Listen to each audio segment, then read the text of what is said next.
आपको लेकर के चलेंगे आगे की ओर। तो आइए, सभी लोगों को वेरी वेरी गुड मॉर्निंग, आप सभी लोगों को सुप्रभात।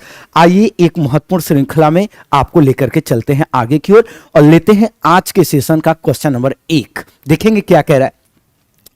क्वेश्चन नंबर 1 पढ़ेंगे, देखिए क्या कह रहा है। कह रहा है कि ग्रामीण विकास हेतु केंद्र से आवंटित की जाने वाली धनराशि सीधे ग्राम प्रधानों के नाम से संचालित खातों में हस्तांतरित किए जाने की व्यवस्था सर्वप्रथम किस कार्यक्रम में की गई थी। कह रहा है जवाहर रोजगार कार्यक्रम में हुआ था, राष्ट्रीय ग्रामीण रोजगार कार्यक्रम में हुआ है, कह रहा है राष्ट्रीय सामाजिक सहायता योजना, या जब ये नरेगा मनरेगा बना है तब हुआ है। ये पूछ रहा है, क्योंकि देखिए आपके सिलेबस का में योजनाएं एक सबसे महत्वपूर्ण हिस्सा हैं।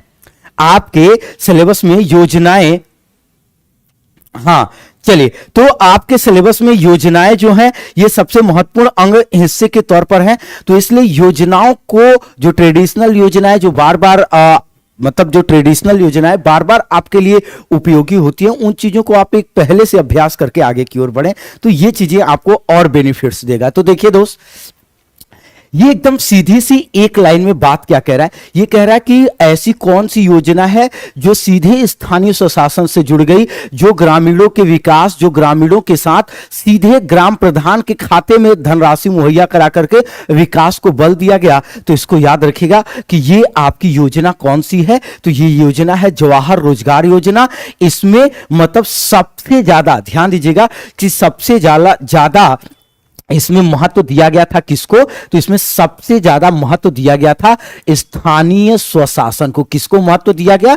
तो सर्वाधिक महत्व दिया गया स्थानीय स्वशासन को। तो प्रश्न नंबर 1 का राइट जवाब भी क्या होगा? प्रश्न नंबर 1 का राइट जवाब ऑप्शन नंबर ए होगा। और आप में से मैक्सिमम, बिल्कुल, और आप में से मैक्सिमम जवाब भी दे रहे हैं, हाँ बिल्कुल।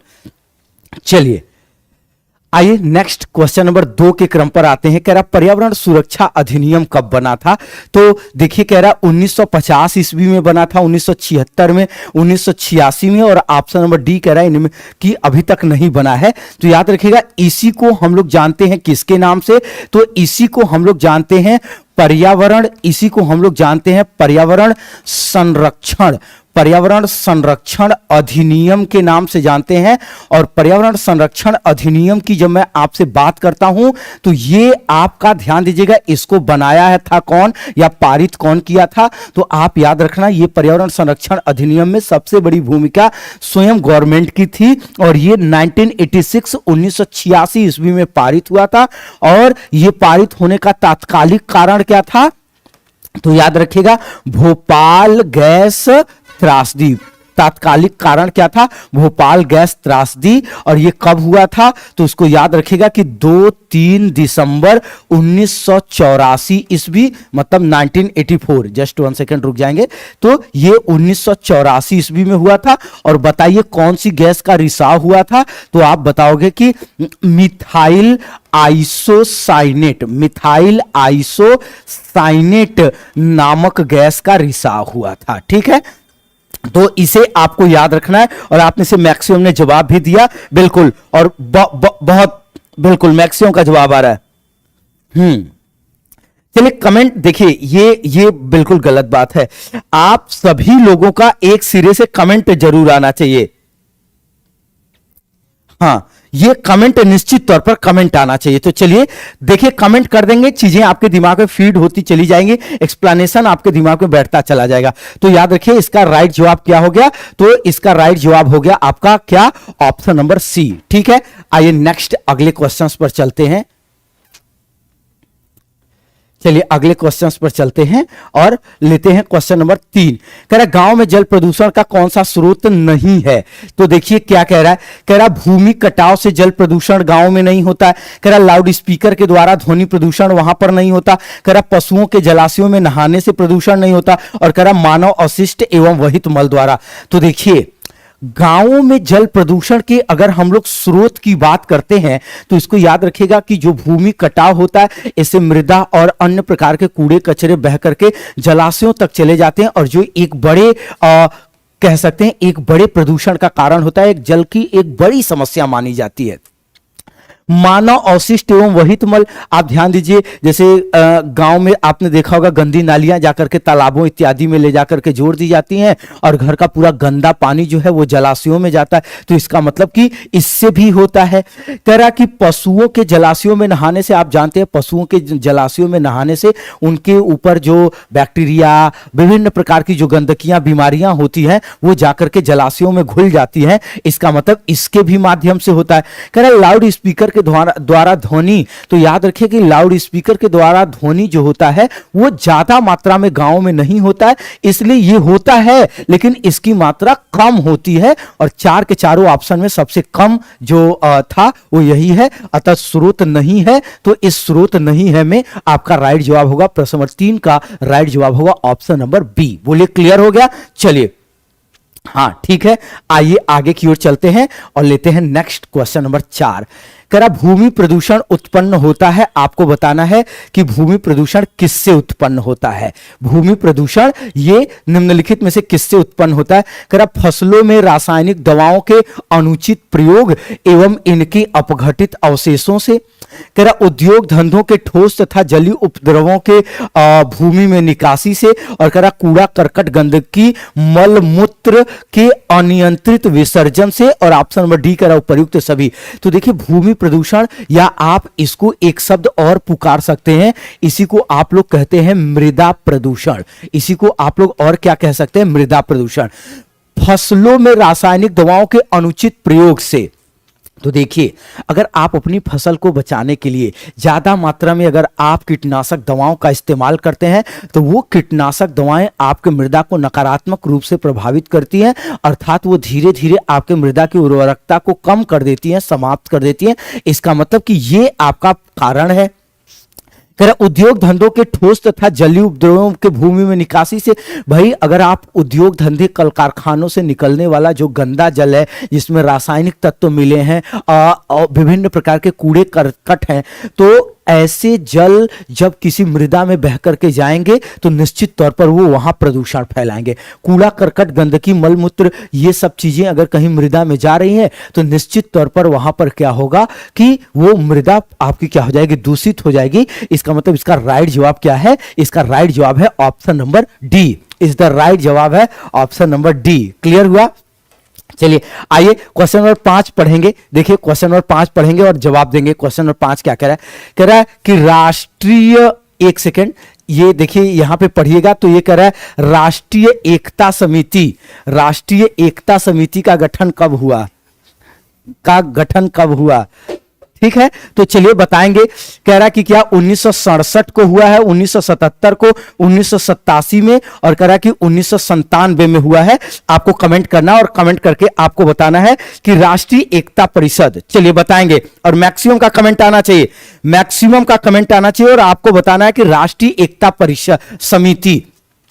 तो जब हम राष्ट्रीय एकता समिति की बात करते हैं तो ये ध्यान दीजिएगा कि ये ग्रामीण संगठन, याद रखिएगा कि ये ग्रामीण संगठन की एक प्रकार से मतलब जो विकास को बल दिया जाए, ये इसका एक महत्वपूर्ण आयाम उभर करके सामने आया। और याद रखिएगा इसकी स्थापना 1967 में की गई थी, तो ये होगा 1967। कह रहा निम्नलिखित में से कौन सा कार्यक्रम भारत में हरित क्रांति कार्यक्रम का आधार बना?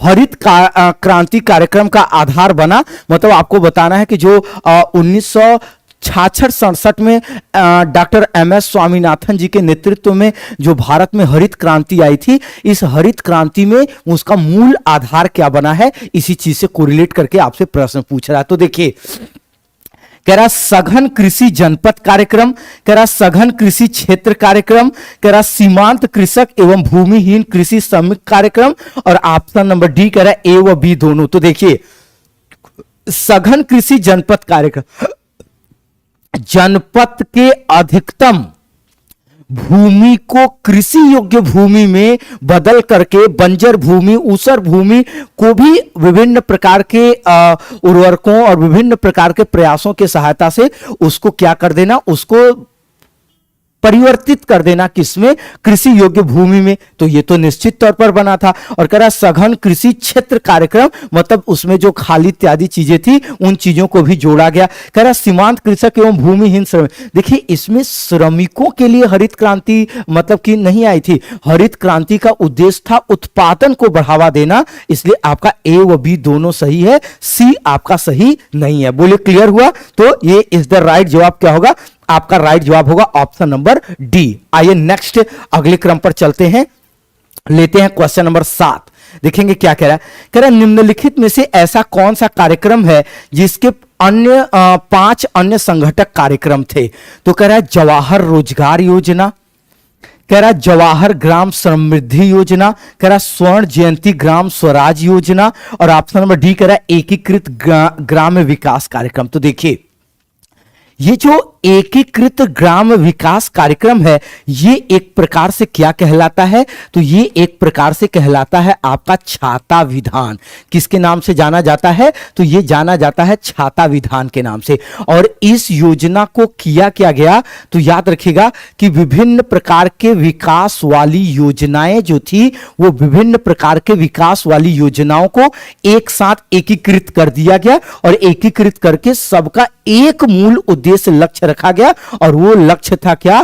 कि ग्रामीण विकास। तो ये आपका राइट जवाब क्या होगा? इसका राइट जवाब है ऑप्शन नंबर डी। बोले क्लियर हुआ? इसका राइट जवाब क्या है? इसका राइट जवाब है ऑप्शन नंबर डी, बिल्कुल।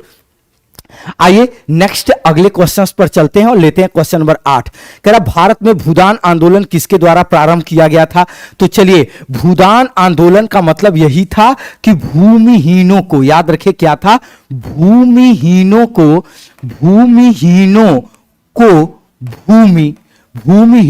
भूमि दान करना, भूमिहीनों को भूमि दान। और इसको किसने शुरू किया था? तो याद रखिएगा कि इसको शुरू किया गया था आचार्य विनोबा। किसके द्वारा शुरू किया गया था? आचार्य विनोबा भावे जी द्वारा शुरू किया गया था।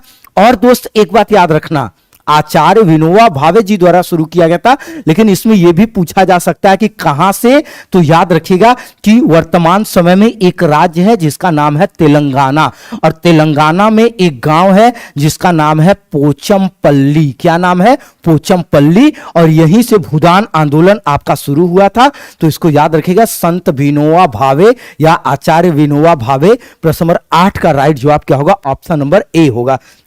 बोलिए क्लियर हुआ? मैक्सिमम जवाब भी देना है विनोबा भावे। हाँ बिल्कुल। देखिए आप जितना कमेंट करेंगे, आप जितने लोग लाइव हैं आप सभी लोग निश्चित तौर पर कमेंट करते रहिए। जब आप कमेंट करेंगे एक्सप्लेनेशन आपके दिमाग में और बेहतर ढंग से बैठता चला जाएगा। आइए प्रश्न नंबर 9 के क्रम पर आते हैं। देखिए प्रश्न नंबर 9 क्या कह रहा है? कह रहा है कि गांवों में रसोई घरों में प्रयुक्त परंपरागत चूल्हे में ईंधन से उत्पन्न उष्मा का कितना भाग बेकार चला जाता है? कह रहा है कि क्या 70% बेकार चला जाता है, 10%, 30%, और ऑप्शन नंबर डी कह रहा है कि क्या 90%। आप मैक्सिमम कमेंट करेंगे और कमेंट करके बताएंगे कि लगभग कितना प्रतिशत इसका बेकार चला जाता है। तो देखिए ध्यान दीजिएगा, जब हम गांवों में रसोई घरों में जो सामान्य रूप से लकड़ियों को जला करके, जो लकड़ियां जला करके जो खाने इत्यादि भोजन जो इस पे पकाए जाते हैं, इसके लिए आप याद रखिएगा कि यहां पे आपका लगभग कितना, तो यहां से जो स्टोव बर्नर जो भी तरीके से आप लकड़ी कोयला जो जलाते हैं, तो यहां से लगभग 70% जो उष्मा होती है वो क्या होती है? बेकार का मतलब वो बाहर चली जाती है, और लगभग 30% या इससे कम ऊर्जा का प्रयोग होता है। तो प्रश्न नंबर 9 का राइट जवाब क्या होगा? प्रश्न नंबर 9 का राइट जवाब होगा ऑप्शन नंबर ए। और बिल्कुल बहुत सारे लोगों का जवाब भी आया है, इज द राइट जवाब ऑप्शन नंबर ए। आइए आगे की ओर चलते हैं और लेते हैं नेक्स्ट क्वेश्चन, क्वेश्चन नंबर 10। कह रहा गांवों के कुओं का पानी मनुष्यों की क्रियाकलापों से ही दूषित होता है, अतः रोकने का उपाय क्या करना चाहिए? कुओं में यदा कदा लाल दवा पोटेशियम परमैंगनेट का प्रयोग करना चाहिए, कुओं में गंदी बाल्टी नहीं डालना चाहिए, और कह रहा गांवों के पनघट के चारों तरफ गंदा न हो इसके लिए घेराव करना चाहिए, और उपर्युक्त सभी। तो आप जानते हैं कि हमें इस प्रकार, जैसे कुओं में लाल दवा जो आप प्रमुख रूप से कीटनाशी होता है या बैक्टीरिया इत्यादि को नष्ट करने वाला होता है, इसको डाला जाना चाहिए। कह रहा कुओं में गंदी बाल्टी न डालें, आप देखिए नीचे मिट्टी वगैरह ये सारी चीजें न लगी हुई हो तो आप उसको डालिए। और करा कि गांव के पनघट में चारों तरफ गंदा न हो, तो ये भी चीजें मतलब आप कुओं इत्यादि का घेराव कर दीजिए, हवा चले और गंदगियां उड़ करके आपके कुओं के अंदर न चली जाए। तो इसका राइट जवाब क्या होगा? ऑप्शन नंबर डी होगा। आइए नेक्स्ट अगले क्वेश्चन पर चलते हैं। क्वेश्चन नंबर 11 कह रहा महात्मा गांधी राष्ट्रीय ग्रामीण रोजगार कार्यक्रम निम्नलिखित में से किसके जरिए समावेशी विकास सुनिश्चित करता है? तो कह रहा कि सामाजिक सुरक्षा प्रदान करके सुनिश्चित करता है। बी कह रहा आजीविका सुरक्षा प्रदान करके। सी कह रहा कि ध्यान दीजिएगा, लोकतांत्रिक अधिकारिता पर अपने प्रभाव के जरिए। और ऑप्शन नंबर डी कह रहा उपर्युक्त सभी। तो देखिए जो मनरेगा है निश्चित तौर पर सामाजिक सुरक्षा, समाज में जब जीवन की गारंटी होगी, समाज में जब नौकरी की गारंटी होगी और इसके साथ जब 2 वक्त की रोटी किसी भी श्रमिक को जब मुहैया होगा तो निश्चित तौर पर उसको आजीविका की सुरक्षा, सामाजिक सुरक्षा प्राप्त होगा और लोकतंत्र में ये एक बेहतर प्रभाव प्रदर्शित करेगा। इसके लिए प्रश्न नंबर 11 का राइट जवाब क्या होगा? प्रश्न नंबर 11 का राइट जवाब होगा ऑप्शन नंबर डी। नेक्स्ट आएंगे अगले क्रम पर और लेंगे क्वेश्चन नंबर 12। देखेंगे क्या कह रहा है। क्वेश्चन नंबर 12 कह रहा है कि सीमांत कृषक किसे कहा जाता है? ए कह रहा है कि जिसके पास 1 हेक्टेयर से कम भूमि हो, जिसके पास 1 हेक्टेयर से अधिक किंतु 2 हेक्टेयर से कम भूमि हो। सी कह रहा है जिसके पास 2 हेक्टेयर से अधिक किंतु 5 हेक्टेयर से कम भूमि हो। और डी कह रहा है जिसके पास 5 हेक्टेयर से अधिक किंतु 10 हेक्टेयर से कम भूमि हो। तो देखिए अगर हम चलिए मैक्सिमम का जवाब इसके लिए क्या आया है, तो देखिए आप यहां पर ध्यान दीजिएगा, सीमांत कृषक की जब भी बात होगी तो बस इतनी बात, केवल एक बात याद रखिएगा कि सीमांत मतलब उसके पास निम्नतम भूमि हो, अर्थात 1 हेक्टेयर से कम भूमि हो तो उसको हम लोग सीमांत कृषक बोलते हैं। तो प्रश्न नंबर 12 का राइट जवाब क्या होगा? प्रश्न नंबर 12 का राइट जवाब होगा ऑप्शन नंबर ए, 1 हेक्टेयर से कम भूमि हो। आइए क्वेश्चन नंबर 13 के क्रम पर चलते हैं। कह रहा भूमि सुधारों से संबंधित विषयों का उल्लेख, भूमि सुधारों से संबंधित विषयों का उल्लेख भारतीय संविधान की 7वीं अनुसूची की किस सूची में है? तो देखिए भूमि सुधार का जो जिम्मा है ये कह रहा क्या राज्य सूची को दिया गया है, बी कह रहा संघ सूची को, सी कह रहा कि समवर्ती होगा कि क्या समवर्ती सूची को दिया गया है और ऑप्शन नंबर डी कह रहा कि इनमें से कोई नहीं। तो देखिए 7वीं अनुसूची के अंतर्गत इसे राज्य सूची का विषय घोषित किया गया है। तो प्रश्न नंबर 13 का राइट जवाब होगा ऑप्शन नंबर ए। प्रश्न नंबर 13 का राइट जवाब क्या होगा? Option number A. और आप में से मैक्सिमम का जवाब भी क्या आ रहा है? तो आप में से मैक्सिमम का जवाब भी आ रहा है। Is the right answer option number A, बिल्कुल ठीक है। हाँ ए 13 का ये राज्य ठीक है। चलिए किसी दिन आपके परसेंटाइल और अन्य चीजों पर हम किसी दिन एक ब्रीफ डिस्कशन करेंगे, उस पर बातचीत करेंगे। आप उसके लिए परेशान ना होइए। कुछ थोड़े से जो देखिए एक अनुमान जब तक सही सटीक चीजें हो जाए तब उसको लेकर के एक बार और बेहतर तरीके से आपके बीच में बात को रखी जाएंगी। तो चलिए पढ़ेंगे प्रश्न क्या कह रहा है। प्रश्न कर रहा है कि भारतीय संविधान का अनुच्छेद 31B कह रहा है कि निम्नलिखित में से किससे संबंधित है, किससे रिलेटेड है, आपको जवाब देना है। तो देखिए कह रहा मौलिक अधिकारों से संबंधित अनुच्छेद 31A के अंतर्गत कतिपय अधिनियमों को विधिमान्य किए जाने से संबंधित है। कह रहा भूमि सुधारों से संबंधित राज्य सरकारों के द्वारा पारित कानूनों को न्यायालय द्वारा अवैध घोषित करने से बचाने संबंधित है। और कह रहा अधिकतम जोत सीमा निर्धारण से संबंधित कानूनों को न्यायालयों द्वारा अवैध घोषित होने से बचाने से संबंधित है। और ऑप्शन नंबर डी कह रहा उपर्युक्त सभी। तो देखिए ध्यान दीजिएगा, जब हम बात करेंगे क्या करें, अच्छा क्वेश्चन नंबर 7 का राइट जवाब सी होगा। 1 मिनट में, अच्छा 1 सेकंड में देख लेता हूं तभी इस पे 14 पे आता हूं। 1 मिनट। 7 का ना 7 का सही है।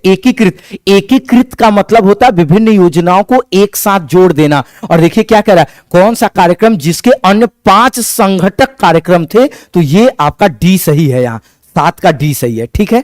चलिए आइए प्रश्न नंबर 14 के क्रम पर आते हैं। प्रश्न नंबर 14 देखेंगे क्या कह रहा है।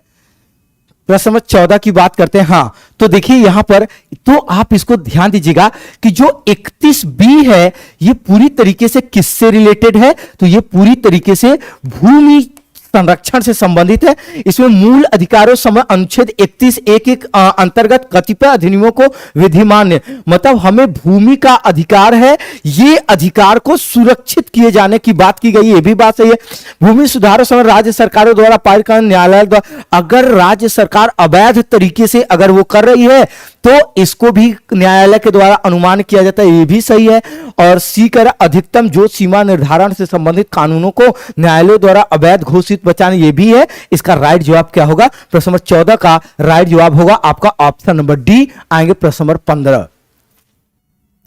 कह रहा जमींदारी प्रथा का प्रारंभ किसने किया था? एक इंपॉर्टेंट प्रश्न है।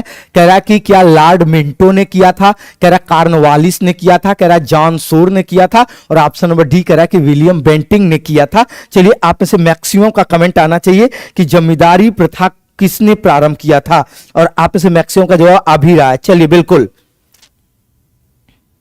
हाँ चलिए बिल्कुल, तो आ भी रहा, कुछ लोग का जवाब आने भी लगा। 15 का बी, ए बी इस तरीके से आपका जवाब आ रहा है। आइए देखते हैं।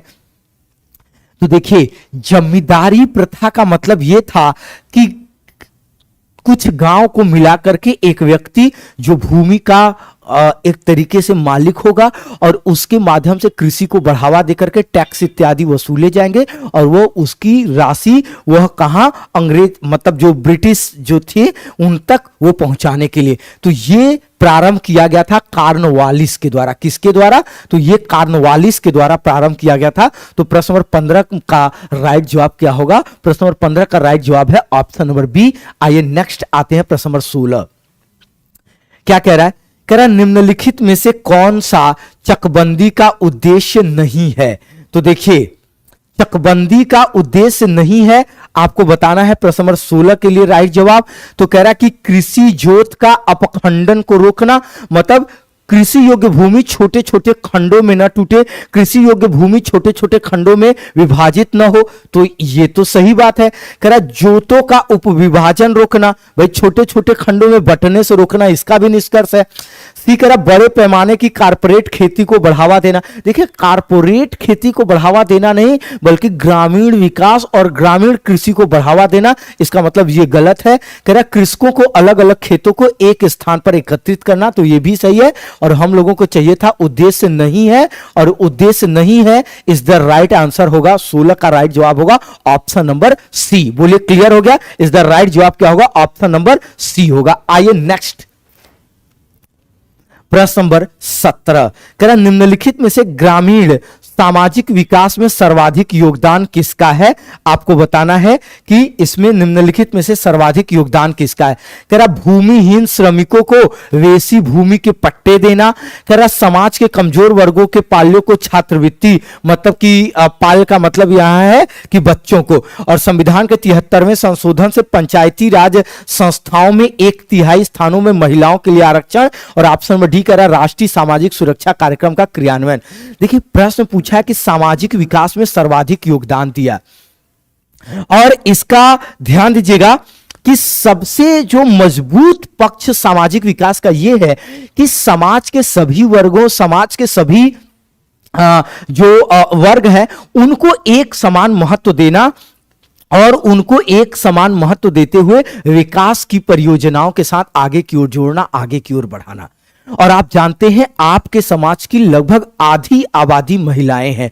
तो जब महिलाओं को आप शासन में, प्रशासन में, योजनाओं के क्रियान्वयन में जब आप योगदान देंगे, जब आप उनका सहयोग करेंगे, तो यहां से निश्चित तौर पर सामाजिक विकास को बढ़ावा मिलेगा। और 73वें संविधान संशोधन में आपको पता है 33% या 1/3 भाग, ये याद रखिएगा कि यहां पे प्रदान किया गया। तो इसका राइट जवाब क्या होगा? Option number C. आएंगे क्वेश्चन नंबर 18 के क्रम पर।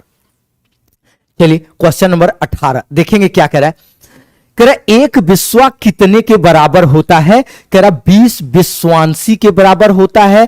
कह रहा 10 विश्वांशी के, 5 विश्वांशी के, ऑप्शन नंबर डी इनमें से कोई नहीं। तो हमने आपको यह बताया है बार बार कि 1 बीघा बराबर कितना होता है? तो 1 बीघा बराबर 20 बिस्वा होता है। क्या होता है? 20 बिस्वा होता है। लेकिन 1 बिस्वा बराबर कितना होता है? तो 20 विश्वांशी होता है। ये याद रखिएगा। तो प्रश्न नंबर 18 का राइट जवाब क्या होगा? प्रश्न नंबर 18 का राइट जवाब है ऑप्शन नंबर ए। बोलिए क्लियर हो गया? इस द राइट जवाब क्या है? Option number A. नेक्स्ट आएंगे प्रश्न नंबर 19 के क्रम पर। कह रहा भूदान आंदोलन के बारे में निम्नलिखित कथनों में से कौन सा असत्य है, कौन सा गलत है, आपको यह बताना है। तो चलिए बताएंगे। एक कह रहा है कि यह एक सरकारी आंदोलन था जिसमें, कह रहा है कि जिसमें सरकार ने बड़े किसानों को उनके द्वारा खेती न की जा रही भूमि को अधिग्रहित करके उसे भूमिहीनों में वितरित कर दिया। कह रहा यह आंदोलन सर्वप्रथम तेलंगाना के पोचमपल्ली गांव से सन 1951 ईस्वी में प्रारंभ हुआ था। कह रहा यह आंदोलन सर्वोदयी नेता संत विनोबा भावे द्वारा प्रारंभ किया गया था। और डी कह रहा यह एक स्वैच्छिक आंदोलन था जिसमें लोगों ने स्वेच्छा से वैसी भूमि भूमिहीनों को दान कर दी। तो असत्य कथन यही है आपका। याद रखिएगा कि भूदान आंदोलन आचार्य विनोबा भावे या संत विनोबा भावे जी द्वारा चलाया गया था कि जिनके पास उनके स्वयं के प्रयोग से ज्यादा भूमि है वो भूमिहीनों को दान करे ताकि समाज आगे की ओर बढ़े। और ये हमने आपको बताया कि तेलंगाना के पोचमपल्ली से प्रारंभ हुआ था और इसमें प्रमुख रूप से इसे 1951 ईस्वी में चलाया गया था। तो याद रखिएगा प्रश्न नंबर 19 का राइट जवाब क्या होगा? Option number A. आएंगे प्रश्न नंबर 20। कह रहा ग्राम भू प्रबंधन समिति का अध्यक्ष कौन होता है? कह रहा क्या ग्राम प्रधान होता है? बी कह रहा क्या लेखपाल होता है? सी कह रहा नायब तहसीलदार होता है? और ऑप्शन नंबर डी कह रहा कि कानूनगो होता है। चलिए आप में से मैक्सिमम का जवाब आना चाहिए कि यहां पर ग्राम भू प्रबंधन समिति का अध्यक्ष कौन होगा। चलिए मैक्सिमम का कमेंट आना चाहिए। चलिए मैक्सिमम कमेंट करेंगे, मैक्सिमम का कमेंट आना चाहिए और मैक्सिमम का कमेंट आना चाहिए। चलिए हाँ चलिए, तो देखिए ध्यान दीजिएगा कि जब हम ग्राम भू प्रबंधन समिति की बात करते हैं तो ग्राम भू प्रबंधन समिति का जो अध्यक्ष होता है वो कौन होता है? वो ग्राम प्रधान होता है। प्रश्न नंबर 20 का राइट जवाब क्या होगा? Option number A. मतलब देखिए ये ग्राम भू प्रबंधन की बात कर रहा है तो ये ग्राम प्रधान होता है। इसको याद रखिएगा। बहुत सारे लोग लेखपाल जवाब दे रहे हैं, इस तरीके से लोगों का जवाब आ रहा है, लेकिन ये याद रखिएगा बिल्कुल ठीक है। आइए चलिए आगे की ओर बढ़ते हैं। तो नेक्स्ट आगे की ओर बढ़ते हैं, लेते हैं क्वेश्चन नंबर 21। कह रहा सामाजिक इंजीनियरिंग शब्दों का प्रयोग किस संदर्भ में किया जाता है? कह रहा जाति व्यवस्था की समाप्ति के लिए किया जाता है। कह रहा सांप्रदायिक सौहार्द के लिए किया जाता है। सी कह रहा कि वर्ग संघर्ष का एक स्वरूप है। कह रहा लोकतांत्रिक शासन प्रणाली में पारस्परिक विपरीत विचारधारा एवं निष्ठा रखने वाले जातियों का एक साथ चुनाव लड़ना। तो देखिए यही है कि जो विपरीत मानसिक विचारधाराएं हैं, जो विपरीत चीजें हैं, इनको एक साथ संगठित, इनको एक साथ संग्रहित करके विकास के आयाम के लिए प्रोत्साहित करना, इसी को हम लोग बोलते हैं क्या? सामाजिक इंजीनियरिंग बोलते हैं। मतलब दिमाग लगा करके सभी को विकास के लिए एक साथ प्रोत्साहित करना, यही आपका कहलाता है। ठीक है, आइए आगे और नेक्स्ट लेते हैं। ये देखिए ये शब्द कई बार आपके लेखपाल के एग्जाम में दोस्त आ चुका है, इसको याद रखिएगा। प्रश्न नंबर 22 कह रहा निम्नलिखित में से कौन सा सामाजिक विकास का एक उपयुक्त सूचक नहीं है? देखिए उपयुक्त सूचक नहीं है, क्या कह रहा है कि निर्धनता के विरुद्ध संघर्ष, कह रहा प्रच्छन्न बेरोजगारी में कमी, कह रहा सामाजिक समरसता और कह रहा समाज में उचित स्थान। चलिए कमेंट करेंगे और कमेंट करके बताएंगे कि निम्नलिखित में से कौन सा सही है। चलिए और मैक्सिमम का जवाब आना चाहिए, मैक्सिमम का जवाब आना चाहिए। चलिए और आने भी लगा है। तो देखिए कह रहा कि सामाजिक विकास का सूचक नहीं है, इसका मतलब सामाजिक विकास का 3 सूचक है, एक गड़बड़ है। क्या? समाज में उचित स्थान। अगर सभी वर्ग को समाज में उचित स्थान मिलेगा तो सामाजिक विकास को बढ़ावा मिलेगा। सामाजिक समरसता, आपसी सौहार्दपूर्ण आपसी प्रेम का संबंध बना करके एक दूसरे का सहयोग करना, तो ये भी चीजें आपकी क्या है, करेक्ट है। सी कह रहा है कि प्रच्छन्न बेरोजगारी में कमी, कह रहा प्रच्छन्न बेरोजगारी मतलब अल्प बेरोजगारी में कमी कर दीजिए और इससे काम हो जाएगा, तो ये कोई बात थोड़ी होती है, आपको स्थायी बेरोजगारी में कमी करना पड़ेगा। और कह रहा निर्धनता के विरुद्ध संघर्ष, निर्धनता है तो वो निर्धनता कैसे दूर होगी, कैसे उन चीजों को एक बेहतर आयाम मिलेगा, इस ओर आगे बढ़ाना। तो इसका मतलब आपका गलत जवाब क्या था, बी, और B is the right answer प्रश्न नंबर 22 का। आगे की ओर बढ़ेंगे और लेंगे क्वेश्चन नंबर 23। कह रहा मनुष्य एक सामाजिक प्राणी है, कह रहा ये कथन किसका है, तो देखिए आप जानते हैं दो या दो से अधिक व्यक्तियों, दो या दो से अधिक व्यक्तियों, दो या दो से अधिक व्यक्तियों के समूह, दो या दो से अधिक व्यक्तियों के समूह द्वारा निर्मित होता है क्या, समाज। और इनमें आपसी होनी चाहिए परस्पर क्या, तो इनमें आपसी होनी चाहिए परस्पर अंतः क्रिया। और ये बात किसका कहना है, तो याद रखेगा मैकाइवर एवं पेज का। मैकाइवर एवं पेज क्या कहते हैं, कह रहा कोई ऐसा स्थान जहां पर दो या उससे अधिक लोग हों और वो आपस में एक दूसरे को प्रभावित कर रहे हो, निश्चित तौर पर वहां निर्माण हो जाएगा समाज का। और मनुष्य अगर एक स्थान पर है या कहीं पर है तो वो निश्चित तौर पर एक दूसरे से संबंधों को साझा करता है, जिसको हम लोग समाज कहते हैं। क्लियर हुआ, तो इसको याद रखिएगा, ये आपका क्या हो गया, सामाजिक प्राणी मैकाइवर एवं पेज के अनुसार। प्रश्न नंबर 24 देखेंगे क्या कह रहा है, करता है कि भारतीय ग्रामीण समाज के आर्थिक ढांचे का वास्तविक विश्लेषण किसने प्रस्तुत किया हुआ था। ये एक आपके लिए मोस्ट इंपॉर्टेंट प्रश्न है। आप बताएंगे कि भारतीय जो ग्रामीण समाज का आर्थिक ढांचा का वास्तविक विश्लेषण है, तो ये वास्तविक विश्लेषण मोवोवोई के द्वारा किया गया था, तो इसको याद रखिएगा। और ये आपके प्रीवियस ईयर का क्वेश्चन है 2015 के लेखपाल का। तो प्रश्न नंबर 24 का राइट जवाब क्या होगा, ऑप्शन नंबर सी। नेक्स्ट आएंगे और कह रहा पहली बार कृषि संगणना कह रहा कब कराई गई थी, मतलब पहली बार आपको बताना है कि कृषि संगणना पहली बार कब हुई थी। आपको बताना है कि क्या 1959 में हुई थी, 1970 में हुई थी, 80 में हुई थी या 1990 में हुई थी। चलिए आपको कमेंट करना और कमेंट करके बताना है, और आप में से मैक्सिमम का इसके लिए जवाब भी आना चाहिए। 25 के लिए कुछ लोगों का जवाब आना शुरू भी हो गया है, सी डी इस तरीके से आ रहा है। चलिए ठीक है, हाँ बिल्कुल, अरस्तु का नहीं है भाई, अरस्तु कहां से यहां से आके। चलिए तो ये याद रखिएगा, इसका राइट जवाब है option number B 1970 is the right जवाब है, ऑप्शन नंबर बी 1970। याद रखिएगा जो पहली कृषि संगणना है ये 1970 में हुई थी। तो देखिएगा क्या कह रहा है, कह रहा निर्मल ग्राम योजना का संबंध निम्नलिखित में से किससे है, अर्थात पूछ रहा है कि ये जो निर्मल ग्राम योजना है ये निम्नलिखित में से किसके लिए प्रारंभ की गई थी। अब आपको कमेंट करना है और बताना है निर्मल ग्राम योजना का संबंध निम्नलिखित में से किससे है।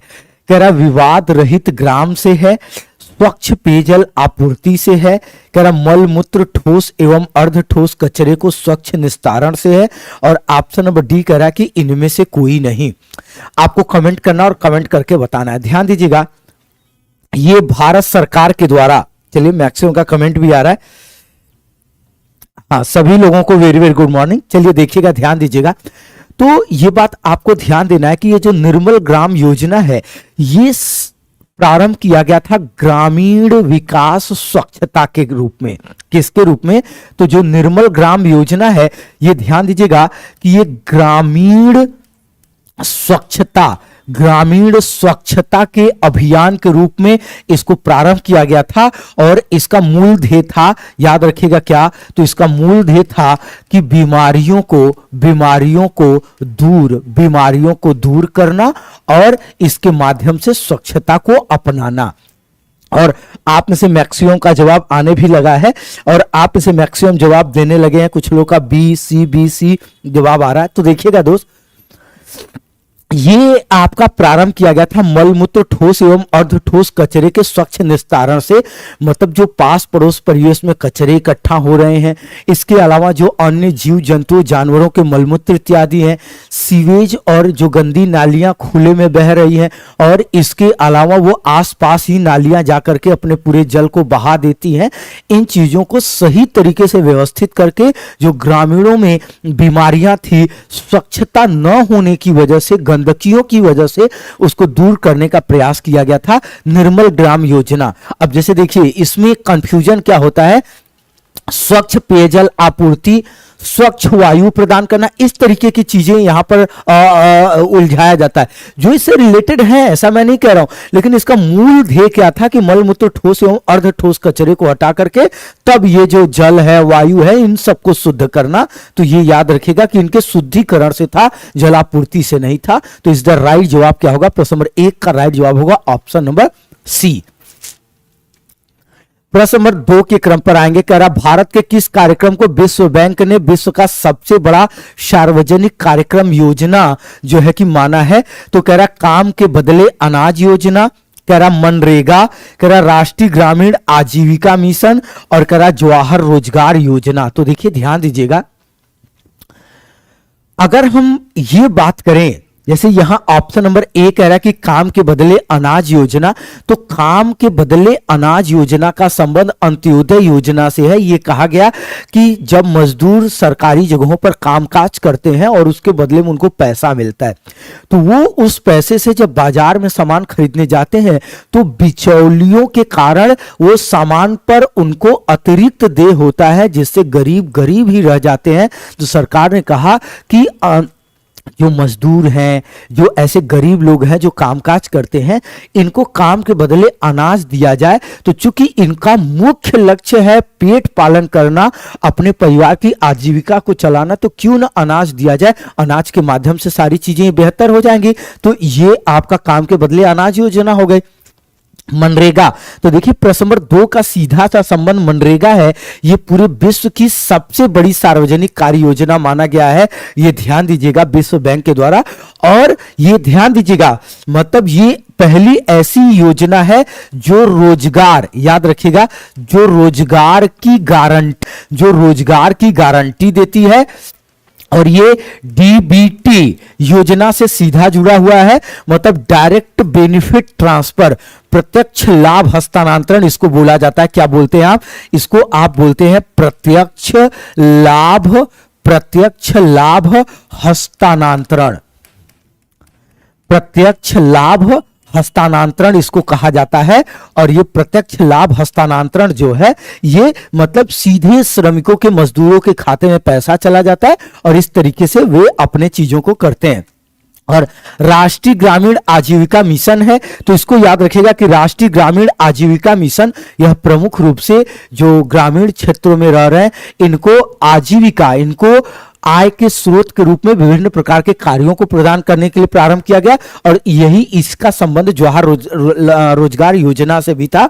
तो प्रश्न नंबर 2 का राइट जवाब क्या होगा? Option number B. आप में से मैक्सिमम का जवाब भी आ रहा है, हाँ, तो इस द राइट जवाब है ऑप्शन नंबर बी। आइए नेक्स्ट आगे की ओर चलते हैं। चलिए प्रश्न नंबर 3 के क्रम पर चलते हैं। प्रश्न नंबर 3 देखें क्या कह रहा है, चकबंदी का संबंध निम्नलिखित में से किससे है? कह रहा ऊसर सुधार योजनाओं से है, कह रहा अधिक अन्न उपजाऊ कार्यक्रम से है, कह रहा भूमि सुधार कार्यक्रम से है, और ऑप्शन नंबर डी कह रहा है इनमें से कोई नहीं। तो देखिए ऊसर बचाओ योजना, ये ध्यान दीजिएगा, इसके लिए जो मरुस्थलीकरण रोकने की योजनाएं चली थी वो इसके लिए सबसे ज्यादा प्रभावी या सबसे ज्यादा कारगर थी। दूसरा कह रहा अधिक अन्न उपजाऊ कार्यक्रम, तो इसके लिए आई थी भारत में क्या? इसके लिए भारत में आई थी हरित क्रांति। और सी करा भूमि सुधार कार्यक्रम, तो भूमि सुधार कार्यक्रम का ध्यान दीजिएगा, इसका सीधा सा संबंध किससे है? तो इसका सीधा सा संबंध है भूमि के संगठन से। किससे है? तो इसको याद रखिएगा, इसका सीधा सा संबंध है भूमि के संगठन से, और इसी के लिए आपकी आई थी क्या? चकबंदी। तो इस द राइट जवाब होगा ऑप्शन नंबर सी। आएंगे प्रश्न नंबर 4 के क्रम पर। भारत में भूमि सुधार के कार्यक्रम के कार्यक्रम को सर्वाधिक सफलता कहां पर प्राप्त मतलब सर्वाधिक सफल कहा जा सकता है? भारत में भूमि सुधार के किस कार्यक्रम को सबसे ज्यादा सफल कहा जा सकता है? आपको बताना है कि सबसे ज्यादा सफल चकबंदी हुई थी, भूमिहीनों को भूमि के वितरण से सफलता मिली थी, मध्यस्थता का उन्मूलन करके हुआ था, और उपर्युक्त में से कोई नहीं। चलिए बताएंगे। तो देखिए मैक्सिमम का जवाब आ भी रहा है, बिल्कुल, हाँ बिल्कुल, हाँ। चलिए देखिए, कल यहां पर मोदी जी आए थे, तो इसकी वजह से सारे रास्ते बंद कर दिए गए थे, तो असुविधा के कारण कल क्लास नहीं चली थी, और अब ये क्लास आपकी लगातार कंटिन्यू रहेगी। आपने ये देखा भी होगा कि मैंने संडे को भी क्लास लिया था, तो जब थोड़ी सी किसी दिन अव्यवस्था हो जाए तो मैनेज करना चाहिए, ठीक है। चलिए, तो भारत में भूमि सुधार के किस कार्यक्रम को सर्वाधिक सफल कहा जा सकता है?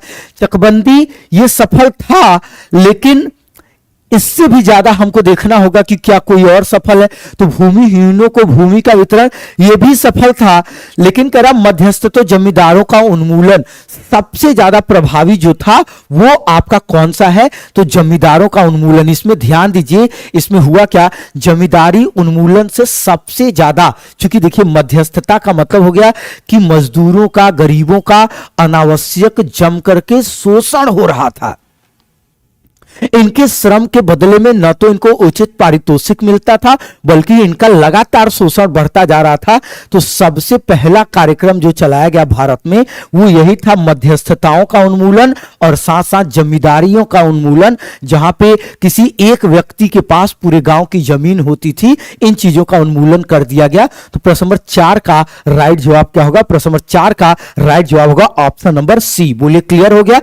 आइए आगे की ओर चलते हैं और नेक्स्ट लेते हैं क्वेश्चन नंबर 5। क्या करें? निम्नलिखित में से किसे चकबंदी के अधीन नहीं लिया जा सकता है? कह रहा है कि क्या स्थायी चारागाह को चकबंदी के अंतर्गत नहीं लिया जाता है, बाग को नहीं लिया जाता है, कह रहा शमशान को नहीं लिया जाता है, शमशान या कब्रिस्तान को नहीं लिया जाता, ऑप्शन नंबर डी इनमें से सभी। तो देखिए चकबंदी के अंदर शामिल क्या होता है, सबसे पहले इसको समझ लीजिए। तो चकबंदी के अंतर्गत शामिल होता है केवल और केवल क्या? तो याद रखिएगा कृषि योग्य भूमि, और वो कृषि योग्य भूमि किसी सार्वजनिक महत्व का नहीं होना चाहिए। जो कृषि योग्य भूमि है वो तभी शामिल होगा जब वह सार्वजनिक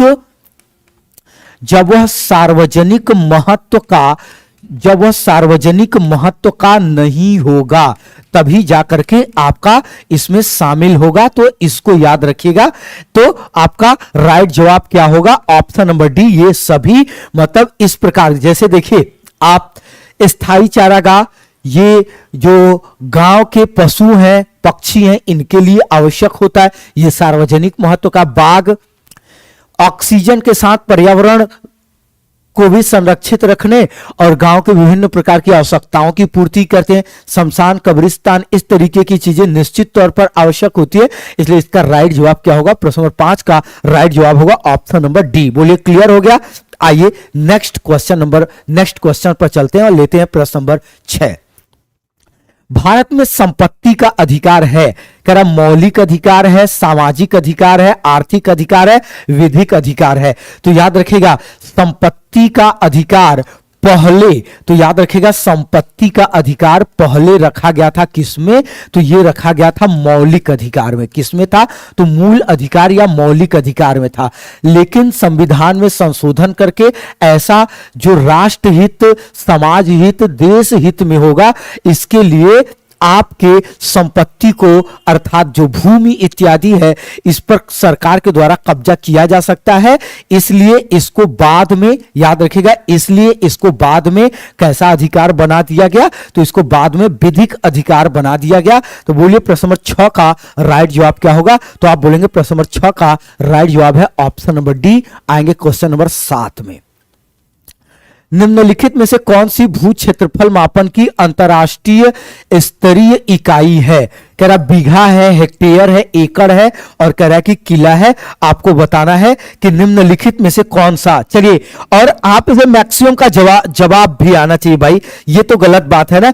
मैक्सिमम मैं एक ही बात कहता हूं, अगर जो लंबे समय से अभ्यास कर रहा है, जो लंबे समय से प्रैक्टिस कर रहा है, जो लंबे समय से थोड़ा सा मेहनत करेगा, निश्चित तौर पर वो याद रखेगा कि औरों की तुलना में बेहतर करेगा। और यहां खेल 1-2 नंबर अगर आप दूसरों से ज्यादा पाते हैं, हां, अगर 1-2 नंबर अगर आप दूसरे से ज्यादा पाते हैं तो वही चीजें आपका क्या हो जाएंगी, वही चीजें आपके दूसरों से ऊपर लेकर के चली जाएंगे। तो निश्चित तौर पर दोस्त आपको लापरवाही नहीं करना है, ठीक है। चलिए, क्या करा, तो देखिए यहां पर ध्यान दीजिएगा, मैक्सिमम का जवाब आना चाहिए। चलिए यहां पे, हां, तो आप में से मैक्सिमम का जवाब भी आ रहा है और हां, कुछ लोग डी डी डी, हां।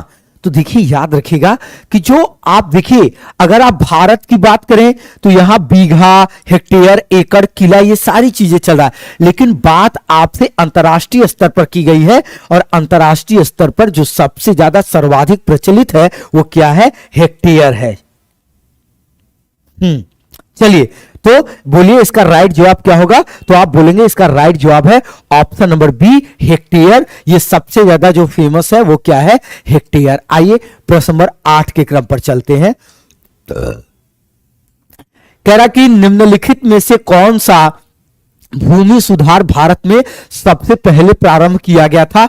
ऑप्शन नंबर ए कह रहा है कि चकबंदी प्रारंभ किया गया था, कह रहा वेशी भूमि का भूमिहीनों वितरण, कह रहा जमींदारी उन्मूलन, डी कह रहा कृषि जोत की अधिकतम सीमा का निर्धारण। अभी इसके पहले जब मैं क्वेश्चंस स्टार्ट किया तो हमने आपको बताया कि भारत में ये चीजें थी कि जमींदारी प्रथा थी, अंग्रेजों के जमाने से जमींदारी प्रथा थी, जहां जमीन का मालिक गांव का कोई एक बड़ा व्यक्ति होता था और सारी चीजें उसके हक अधिकार में वो मजदूरी, भूमि, ये सारी चीजें कराता था और वो उसका टैक्स कर जो भाग होता था वो ब्रिटिशर्स को प्रदान करता था।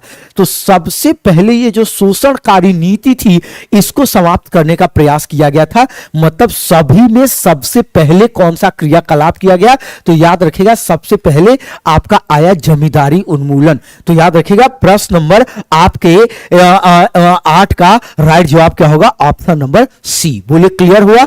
आइए नेक्स्ट प्रश्न नंबर 9 के क्रम पर चलते हैं। निम्नलिखित में से किस चेन की लंबाई 66 फीट होती है? आप चलिए, ये एकदम मस्त प्रश्न है, आपको बताना है कि किसकी लंबाई 66 फीट होती है।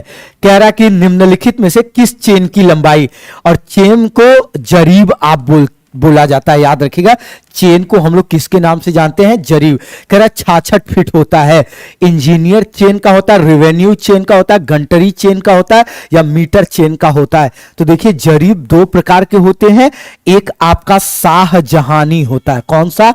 शाहजहानी होता है। और एक जरीब होता है जिसका नाम है गंटरी जरीब। और गंटरी जरीब की जो लंबाई होती है वो कितना होता है? 66 फीट होता है। और इसमें सामान्यतः 200 कड़ियां लगी होती हैं जिसको हम लोग छल्ले के नाम से जानते हैं। याद रखिएगा क्या?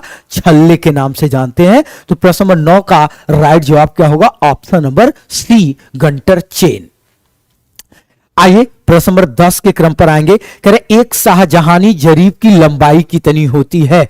तो देखिए गंटरी जरीब और शाहजहानी जरीब।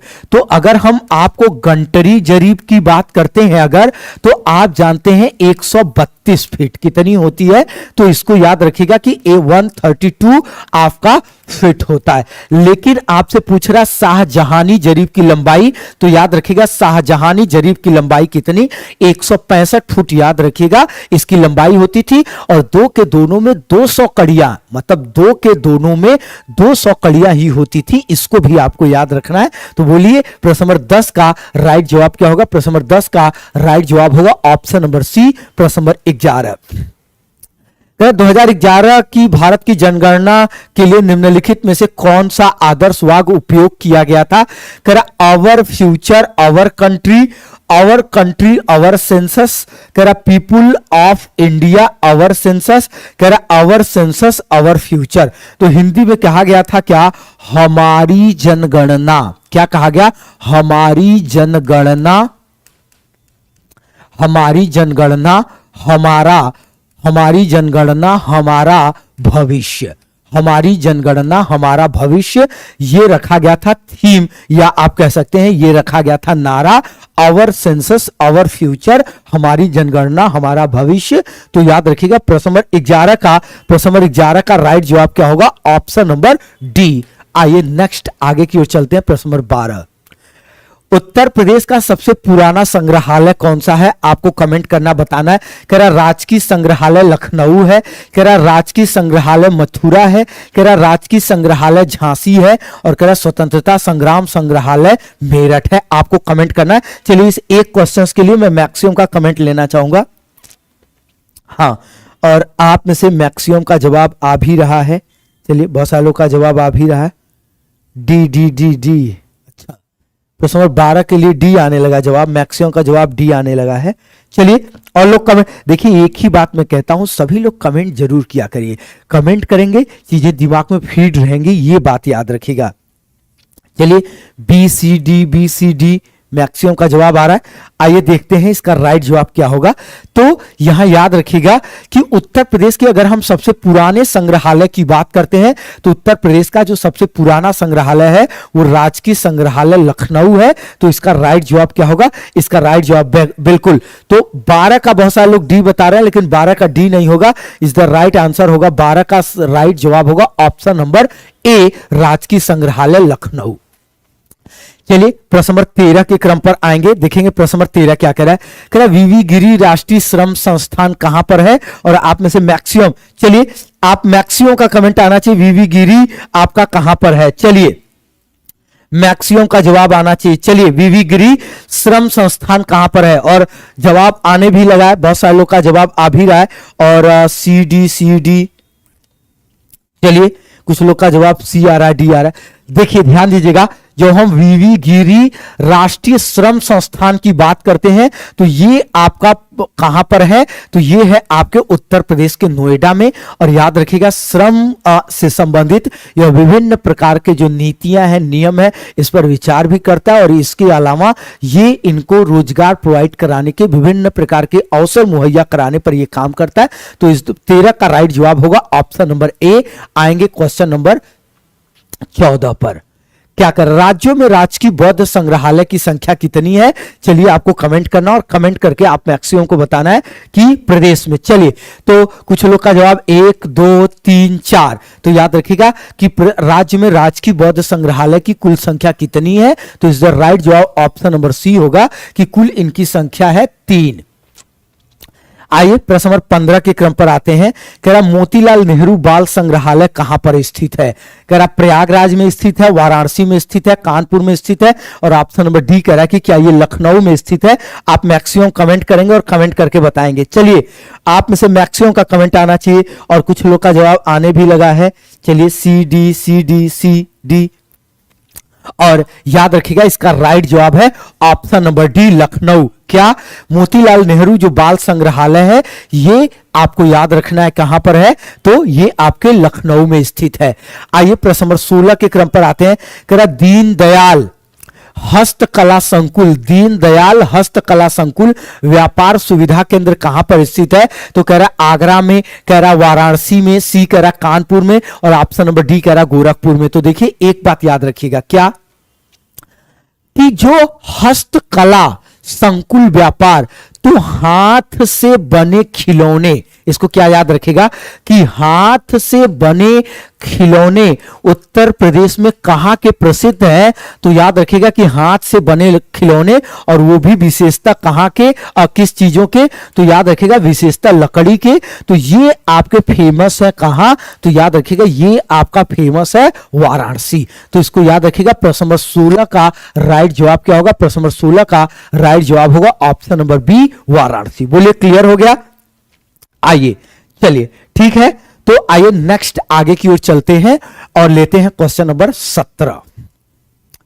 कह रहा उत्तर प्रदेश कृषि अनुसंधान परिषद कहां पर है, कह रहा मेरठ में है, बुलंदशहर में है, लखनऊ में है, गोरखपुर में है। तो देखिए उत्तर प्रदेश जब कृषि अनुसंधान परिषद की बात करते हैं तो याद रखिएगा कि कृषि में शोध,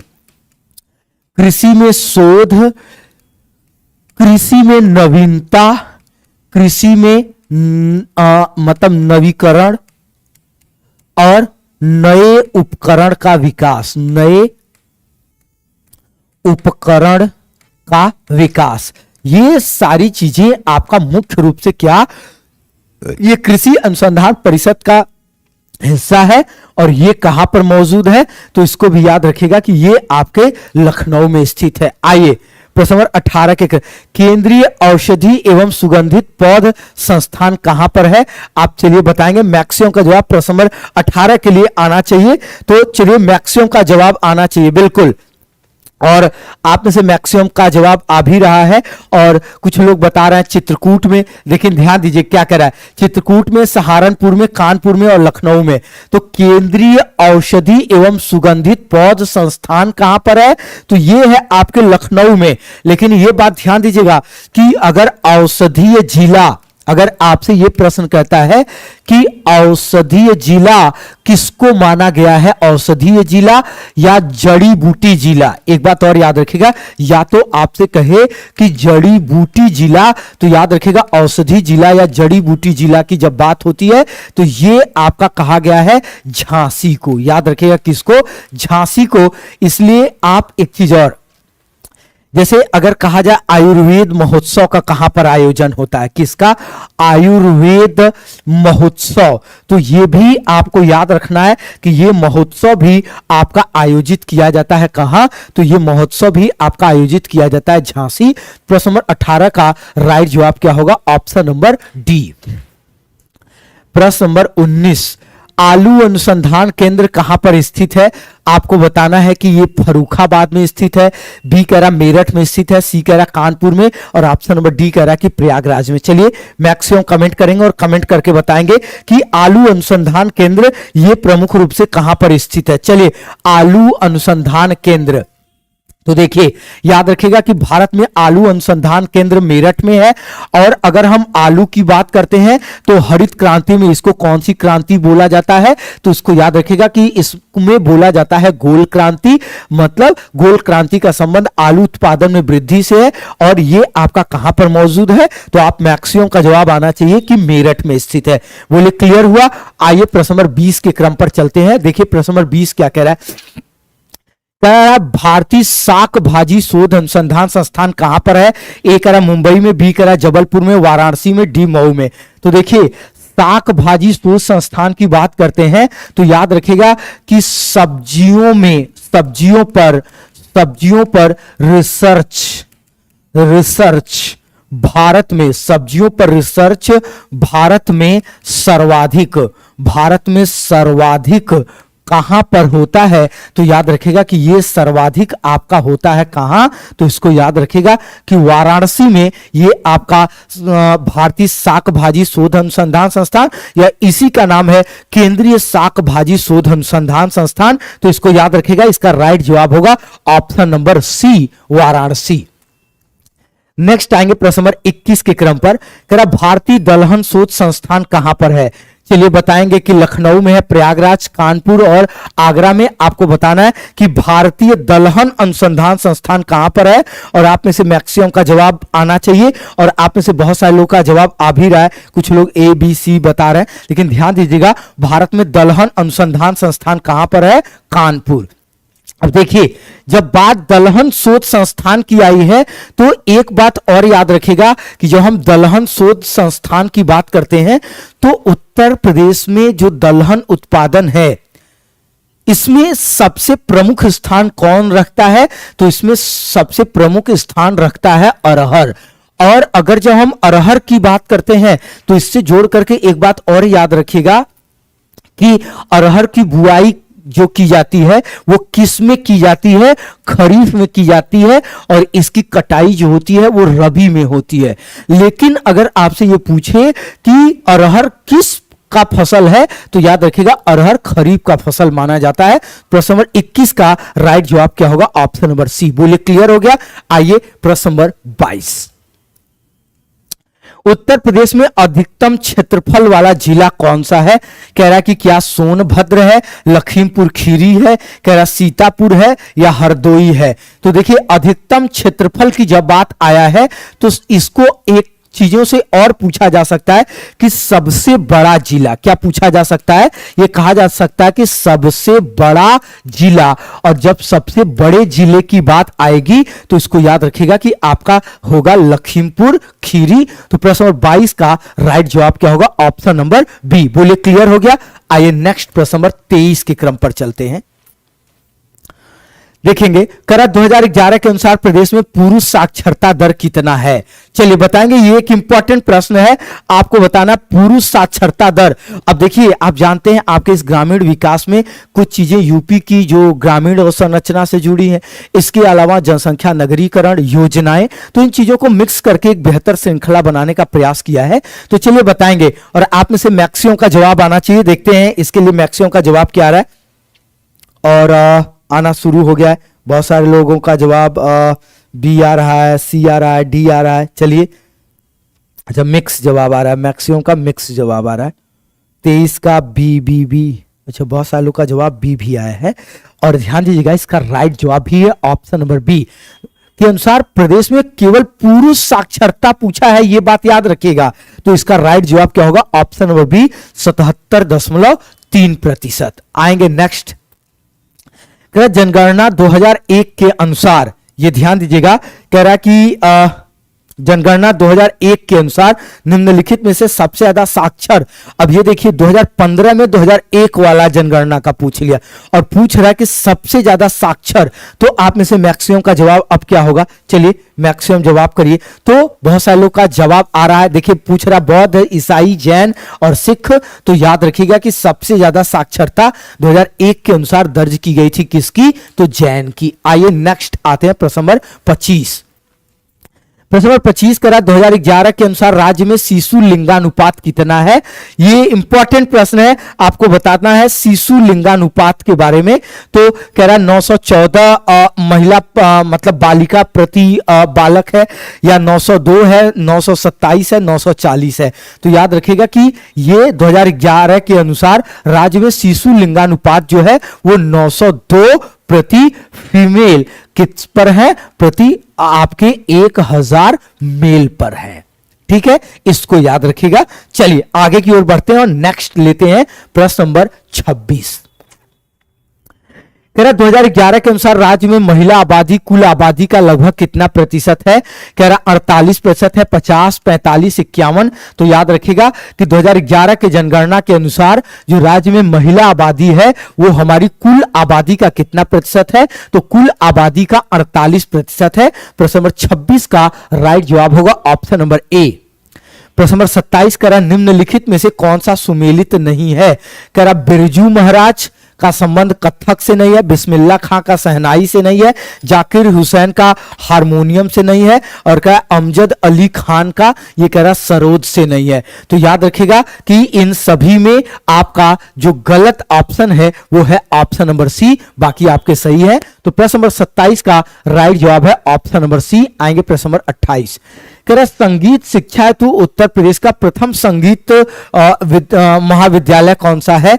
कह रहा भारतेंदु नाट्य अकादमी, भारत खंडे हिंदुस्तान संगीत महाविद्यालय, सी कह रहा ललित कला अकादमी, और ऑप्शन नंबर डी कह रहा संगीत नाटक अकादमी। तो देखिए उत्तर प्रदेश का प्रथम संगीत जो महाविद्यालय है ये आपका हिंदुस्तान संगीत महाविद्यालय बना, जिसको बाद में भारत खंडे, ध्यान दीजिएगा, भारत खंडे हिंदुस्तान संगीत अकादमी कर दिया गया। तो प्रश्न नंबर 28 का राइट जवाब क्या होगा? Option number B. आइए नेक्स्ट अगले क्रम पर आएंगे।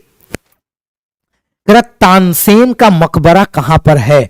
कह रहा तानसेन का मकबरा आगरा में है, बी कह रहा ग्वालियर में है, सी कह रहा झांसी में है, और ऑप्शन नंबर डी कह रहा है कि क्या जयपुर में है। चलिए बताएंगे, आप में से मैक्सिमम का जवाब आना चाहिए, और आप में से मैक्सिमम बता भी रहे हैं 29। चलिए मैक्सिमम का जवाब 29 के लिए आना चाहिए, 29। और हाँ B B B B maximum का जवाब 29 के लिए बी बी बी 29 का बी आने लगा है, और इसका राइट जवाब भी है ऑप्शन नंबर बी। ध्यान दीजिएगा तानसेन का जो मकबरा है ये आपके कहां है, ग्वालियर में। और ग्वालियर कहां, तो इसको याद रखिएगा कि एमपी मध्य प्रदेश के ग्वालियर में है। तो 29 का राइट जवाब क्या होगा, 29 का राइट जवाब होगा ऑप्शन नंबर बी। आगे की ओर बढ़ेंगे और लेंगे सेशन का नेक्स्ट क्वेश्चन, क्वेश्चन नंबर 30। कह रहा लोक नृत्य राहुला का संबंध यूपी के किस क्षेत्र से है। कह रहा है कि पूर्वी क्षेत्र से है, पश्चिमी क्षेत्र से है, मध्य प्रदेश से है, और कह रहा बुंदेलखंड से है। तो याद रखिएगा कि ये बुंदेलखंड क्षेत्र में सर्वाधिक प्रसिद्ध है। क्या, तो ये राहुला लोक नृत्य प्रसिद्ध है। तो इसका राइट जवाब क्या होगा, प्रश्न नंबर 30 का राइट जवाब होगा आपका ऑप्शन नंबर डी। बिल्कुल। आइए नेक्स्ट अगले क्रम पर चलते हैं और लेते हैं क्वेश्चन नंबर 31। कह रहा कि ताज महोत्सव किस महीने में आयोजित किया जाता है। तो आप जानते हैं ताज महोत्सव, ये यूपी स्पेशल का एक प्रमुख आपका क्वेश्चन है कि ताज महोत्सव का आयोजन आगरा में किया जाता है। और कह रहा है जनवरी, फरवरी, मार्च और अप्रैल। तो याद रखिएगा कि ये ठंडी धीरे धीरे जब समाप्त होने लगती है, और ये समय आपका है कौन सा, तो ताज महोत्सव का आयोजन फरवरी में किया जाता है। तो इसका राइट जवाब क्या होगा, इसका राइट जवाब है ऑप्शन नंबर बी, फरवरी। प्रश्न नंबर 32 के क्रम पर आएंगे और कह रहा ठुमरी गायिका गिरिजा देवी का संबंध किससे है, किस घराने से है। आपको कमेंट करना है और कमेंट करके बताना है कि इनका संबंध निम्नलिखित में से किससे है। चलिए, आप में से मैक्सिमम का जवाब आना चाहिए। चलिए, मैक्सिमम इसके लिए जवाब करेंगे हाँ, और मैक्सिमम का जवाब आ भी रहा है, मैक्सिमम का जवाब आने भी लगा है। कुछ लोग बी सी बता रहे हैं। ध्यान दीजिएगा, ठुमरी गायिका गिरिजा देवी का संबंध किससे है, तो इसको याद रखना आपको कि ये बनारस घराने से है। तो प्रश्न नंबर 32 का राइट जवाब क्या होगा, ऑप्शन नंबर बी होगा। ठीक है, और एक बात याद रखिएगा, आपसे जिस सपोर्ट की हम उम्मीद रखते हैं वो सपोर्ट मुझे मिला नहीं है। और आगे से भाई आप जब, मैं देखना चाहूंगा कि आप में से कितने लोग, न तो पूरे लोगों ने लाइक किया, बताइए क्या आपने एक शेयर किया था। ईमानदारी से बताइए, मैंने नहीं बोला कि मैं आपके ऊपर छोड़ दिया कि मैं जो है, बताइए इतने कम तापमान में, मतलब इतनी ठंडी है फिर भी इंसान आकर के आपके लिए प्रयास कर रहा है। क्या आप बैठे बैठे अपने बिस्तर से एक शेयर नहीं कर सकते क्या। चलिए आइए, कह रहा है कि कृषि वर्ष कब समाप्त होता है। एक प्रश्न तो है कब समाप्त होता है, और एक प्रश्न आपसे पूछा जा सकता है कि यह कब प्रारंभ होता है। तो देखिए दोस्त, आपको याद रखना है कब समाप्त होता है, और जैसे ही समाप्त होता है अगले दिन कृषि वर्ष प्रारंभ हो जाता है। तो अगर मैं प्रारंभ की बात करता हूं तो याद रखिएगा 1 जुलाई को, क्या याद रखिएगा, 1 जुलाई को ये क्या होता है, प्रारंभ होता है। अब बोलो आप किस फसल से प्रारंभ होगा, तो आप बोलोगे कि यह प्रारंभ होगा खरीफ की फसल से। कहां से प्रारंभ होगा, तो ये आपका प्रारंभ होगा खरीफ की फसल से। मतलब हमारा जो भारतीय परिप्रेक्ष्य में कृषि वर्ष का प्रारंभ 1 जुलाई से माना जाता है, और किस फसल से माना जाता है, खरीफ की फसल से।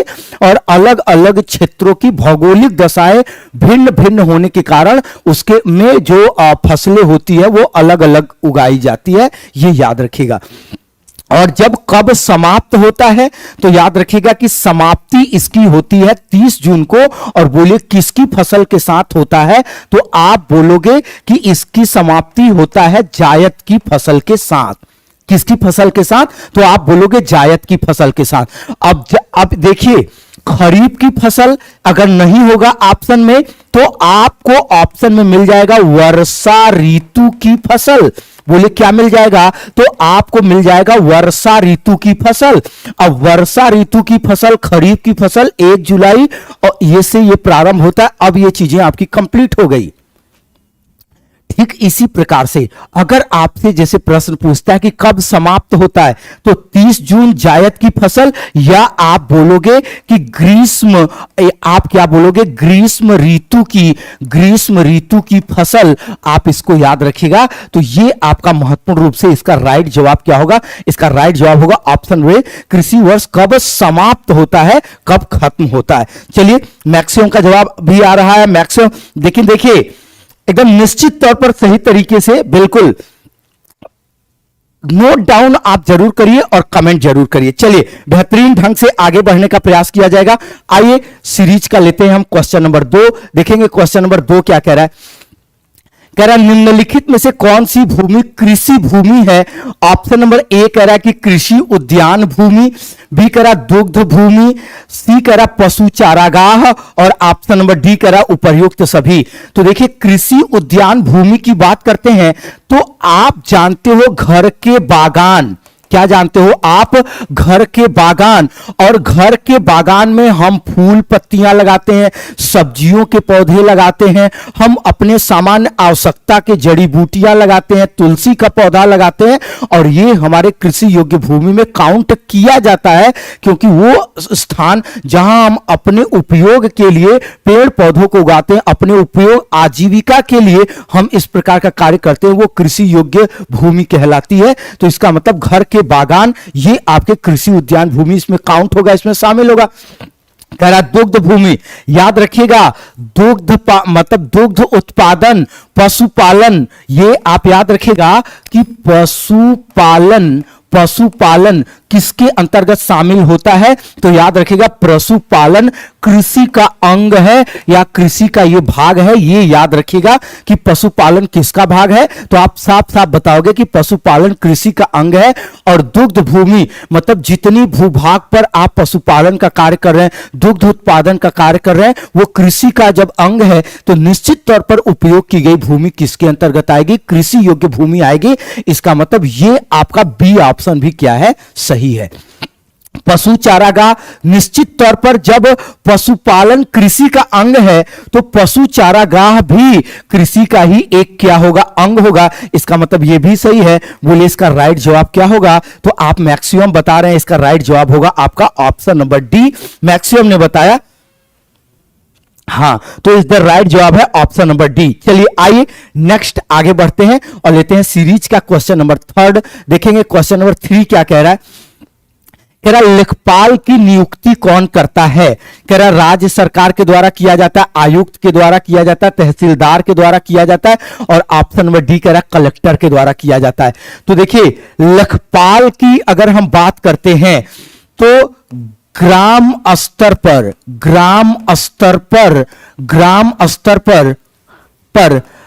रिकॉर्ड, ग्राम स्तर पर कृषि से संबंधित, ग्राम स्तर पर कृषि से संबंधित मुख्य अधिकारी कौन होता है? तो ये याद रखिएगा कि ग्राम स्तर पर कृषि से संबंधित मुख्य अधिकारी आपका होता है लेखपाल। एक बात याद रखिएगा, लेकिन एक साल घुमा दिया सबको। आप ही के एग्जाम में आया कि ग्राम स्तर पर, प्रश्न क्या पूछा कि ग्राम स्तर पर विकास का मुख्य अधिकारी कौन होता है? तो यह याद रखिएगा कि ग्राम स्तर पर विकास का जो मुख्य अधिकारी है वो मुख्य अधिकारी लेखपाल नहीं होता है। ये मुख्य अधिकारी जो होता है वो याद रखिएगा ग्राम विकास अधिकारी होता है। कौन होता है? तो ग्राम विकास अधिकारी होता है, जिसको आप लोग अपने बोलचाल की भाषा में वीडीओ, विलेज डेवलपमेंट ऑफिसर बोलते हैं। आपके यहां उसको विलेज डेवलपमेंट ऑफिसर के नाम से जाना जाता है। और इसका एक नाम और है, इसी को हम लोग बोलते हैं क्या? इसी को हम लोग बोलते हैं ग्राम सचिव। तो ये याद रखिएगा, दोनों लाइनें अलग अलग हैं। ग्राम स्तर पर कृषि से संबंधित मुख्य अधिकारी ये लेखपाल होता है, जो रिकॉर्ड, ब्यौरा, खसरा, खतौनी, कृषि का जो आय व्यय लेखा जोखा होता है, ये सब आपके लेखपाल के द्वारा। लेकिन ग्राम स्तर पर विकास से संबंधित मुख्य जो कार्य होता है वो ग्राम प्रधान के साथ मिलकर के वो कौन करता है? ग्राम विकास अधिकारी करता है। इसको हम लोग ग्राम सचिव बोलते हैं। अब प्रश्न क्या था आपका? देखिए आप इसे मैक्सिमम कलेक्टर होगा। अच्छा, बिल्कुल। चलिए पहले इसको अध्ययन करते हैं। लेकिन देखिए एक बात याद रखिएगा, आप सपोर्ट करेंगे, आप शेयर करेंगे, संख्या मैक्सिमम होगी, चीजें और बेहतर होंगी। बस मैं इतना ही कहूंगा, मैंने कभी आपसे कुछ नहीं कहा, बस इतनी बात कहता हूं। अगर आप शेयर करेंगे थोड़ी सी संख्या बढ़ेगी, मनोबल और बढ़ेगा, चीजें और बेहतर आपके लिए होंगी। मुझे गुरु दक्षिणा के तौर पर और कुछ नहीं, बस एक छोटी सी सिफारिश है। बस आप 10 सेकंड का समय लेकर के एक बार शेयर जरूर कर दें। चलिए, कह रहा लेखपाल की नियुक्ति। तो देखिए लेखपाल की नियुक्ति और लेखपाल का ट्रांसफर ये दोनों अलग अलग मैटर होते हैं। जब मैं बात करता हूं नियुक्ति की, तो लेखपाल की जो नियुक्ति है ये की जाती है कलेक्टर के द्वारा, लेकिन उसका जो स्थान परिवर्तन होता है, ये सारी जो चीजें होती है जिसको हम लोग ट्रांसफर वगैरह बोलते हैं, ये ट्रांसफर इत्यादि जो चीजें होती हैं ये किया जाता है किसके माध्यम से? तो ये सब एसडीएम के माध्यम से किया जाता है, याद रखिएगा। अब देखिए इसकी नियुक्ति कलेक्टर के द्वारा की गई है। अब एक प्रश्न यहां पे आपको और उलझाया जाता है कि लेखपाल अंतिम रूप से किसके प्रति उत्तरदायी होता है। अगर जैसे आपसे कहा जाए कि अंतिम रूप से, क्या कहा जाए कि अंतिम रूप से किसके प्रति, अंतिम रूप से किसके प्रति लेखपाल उत्तरदायी है, तो याद रखिएगा कि ये अंतिम रूप से उत्तरदायी होता है किसके प्रति? तो कलेक्टर के प्रति। ये भी बात आप याद रखिएगा। बोले क्लियर हुआ? आइए आगे की ओर बढ़ते। बिल्कुल, चलिए बिल्कुल, तो ये कलेक्टर साहब अच्छा लिख रहे हैं, डीएम। चलिए ठीक है, आइए दोस्त लेते हैं सीरीज का क्वेश्चन नंबर 4। गांव में आबादी स्थलों के आवंटन की जांच कौन कर सकता है? महत्वपूर्ण प्रश्न है। और चलिए यहां महत्वपूर्ण प्रश्न है और आप सभी लोगों का मैं चाहूंगा कि कमेंट आए, आप सभी लोगों का कमेंट आना चाहिए। चलिए मैक्सिमम का कमेंट आना चाहिए, मैक्सिमम का कमेंट आना चाहिए। कह रहा गांव में आबादी स्थल के आवंटन की जांच कौन करता है? लेखपाल, तहसीलदार, कलेक्टर और आयुक्त करता है, आपको बताना है। चलिए मैक्सिमम का जवाब आना चाहिए कि गांव में आबादी स्थल के आवंटन की जांच कौन करता है। बिल्कुल, और मैक्सिमम का जवाब आने लगा है ए बी। बहुत सारे लोग पकड़ भी लिए हैं। बिल्कुल, देखिए जो गांव में आबादी स्थल के आवंटन का कार्य, तो जब आवंटन का कार्य होगा तो यह कार्य तो किया जाता है लेखपाल के द्वारा, कार्य जो होगा वो लेखपाल के द्वारा किया जाता है, लेकिन इसकी जांच जो है ये तहसीलदार के द्वारा किया जाता है, ये याद रखिएगा। मतलब आवंटन का कार्य कौन करेगा? इस तरीके की जो चीजें होंगी वो आपका प्रमुख रूप से किस में आता है? तो वो आपका आता है कि आवंटन का कार्य लेखपाल करता है, लेकिन इसका जो जांच होगा वो महत्वपूर्ण रूप से या वो मुख्य रूप से जांच किसके माध्यम से किया जाएगा? तहसीलदार करता है। और जांच का जो अंतिम जिम्मेदारी होती है, जांच की जो अंतिम जिम्मेदारी होती है, ये याद रखिएगा, ये किसकी होती है? तो ये अंतिम जिम्मेदारी जो होती है ये कलेक्टर की होती है, डीएम साहब की होती है, तो इसको याद रखिएगा तहसीलदार। और आवंटन का कार्य कौन करेगा? तो याद रखिएगा लेखपाल। और अंतिम रूप से समस्त जांच का, समस्त कार्य की जिम्मेदारी किसके ऊपर जाती है? कलेक्टर के ऊपर जाती है। और कलेक्टर की सहायता के लिए आप जानते हैं एडीएम को भी नियुक्त किया जाता है, और जरूरत पड़ने पे कलेक्टर एडीएम की भी उसमें क्या करता है? मदद लेता है। बोलिए यहां तक क्लियर हो गया अच्छे से? आइए नेक्स्ट क्वेश्चन नंबर 5 के क्रम पर आते हैं। देखेंगे क्वेश्चन नंबर 5 क्या कह रहा है। कह रहा है तहसीलदार स्तर पर सरकारी निकायों को क्या कहा जाता है। एक महत्वपूर्ण प्रश्न है। क्वेश्चन नंबर 5 के लिए आप कमेंट करेंगे। कह रहा तहसीलदार स्तर पर सरकारी निकायों को क्या कहा जाता है। कह रहा पंचायत समिति कहा जाता है, ग्राम सभा कहा जाता है, ग्राम पंचायत कहा जाता है, और नगर पालिका परिषद कहा जाता है, नगर पालिका कहा जाता है। देखिए तहसीलदार स्तर पर मतलब ये सीधा सा बात कर रहा है कि तहसील स्तर पर, किस पर कह रहा है? तहसील स्तर पर ये बात कर रहा है। और ये याद रखिएगा तहसील स्तर पर जो भी कार्य होते हैं इसको याद रखिएगा, इसको बलवंत राय मेहता समिति ने इसको विभाजित किया था। जो त्रिस्तरीय पंचायती राज व्यवस्था, कल ऐप पर मैंने इसको आपको पढ़ाया था। तो बलवंत राय मेहता जो समिति बनी थी उसकी सिफारिश जो की गई थी उसमें उन्होंने सबसे पहली बार 3 भागों में बांटने की बात कहा था। कहा ग्राम स्तर पर आप बांट दीजिए ग्राम पंचायत को, और इसके बाद प्रखंड स्तर की उन्होंने किसकी बात किया? तो उन्होंने प्रखंड स्तर की बात किया और कहा कि प्रखंड स्तर पर आप विभाजन करिए किसका? तो आप विभाजन करिए पंचायत समिति का। किसका करिए? पंचायत समिति का। और इन्होंने कहा था कि जिला स्तर पर आप जो विभाजन करिए वो जिले स्तर का विभाजन आपका होगा किसका? तो जिला परिषद का होगा। ये 3 स्तर पर बलवंत राय मेहता ने, बी आर मेहता समिति ने, जिनको हम लोग स्थानीय स्वशासन का शिल्पीकार भी कहा जाता है, तो इसको याद रखिएगा कि इन्होंने इसका विभाजन किया।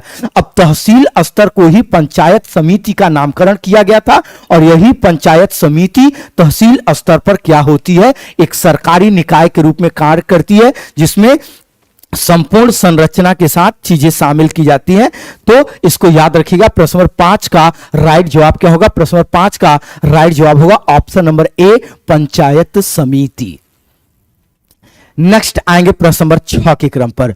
वे गांव जहां व्यक्ति खेती नहीं करते, वे गांव जहां के व्यक्ति खेती नहीं करते बल्कि खेतों के क्षेत्र को निरंतर बदलते रहते हैं, कह रहा वो क्या कहलाते हैं? संक्रमणशील कृषक गांव कहलाता है, अर्धस्थायी गांव कहलाता है, स्थायी कृषक गांव कहलाता है, और ऑप्शन नंबर डी कह रहा है इनमें से कोई नहीं। तो देखिए ऐसी चीजें पहले हुआ करती थी और ऐसी चीजें पहले आपको पता होगा कृषि की जो सबसे परंपरागत विधि, मतलब कृषि का जो सबसे परंपरागत चीजें जो थी कृषि का, वो थी आपकी कौन सी? झूम खेती। और झूम खेती में हम यही करते थे, कृषि योग्य भूमि में एक जगह कृषि किया, उसके बाद अगली फसल के लिए हम दूसरी जगह अलग अलग जगहों पर हम कृषि का जो है कार्य करते थे।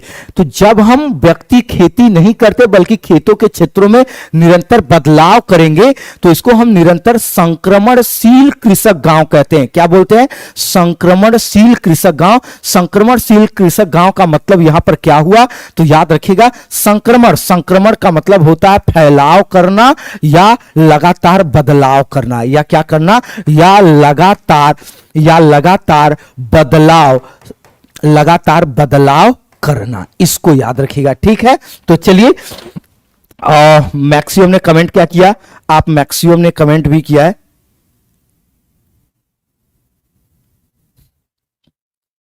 चलिए बिल्कुल, अच्छा मजा आया, सही हो गया।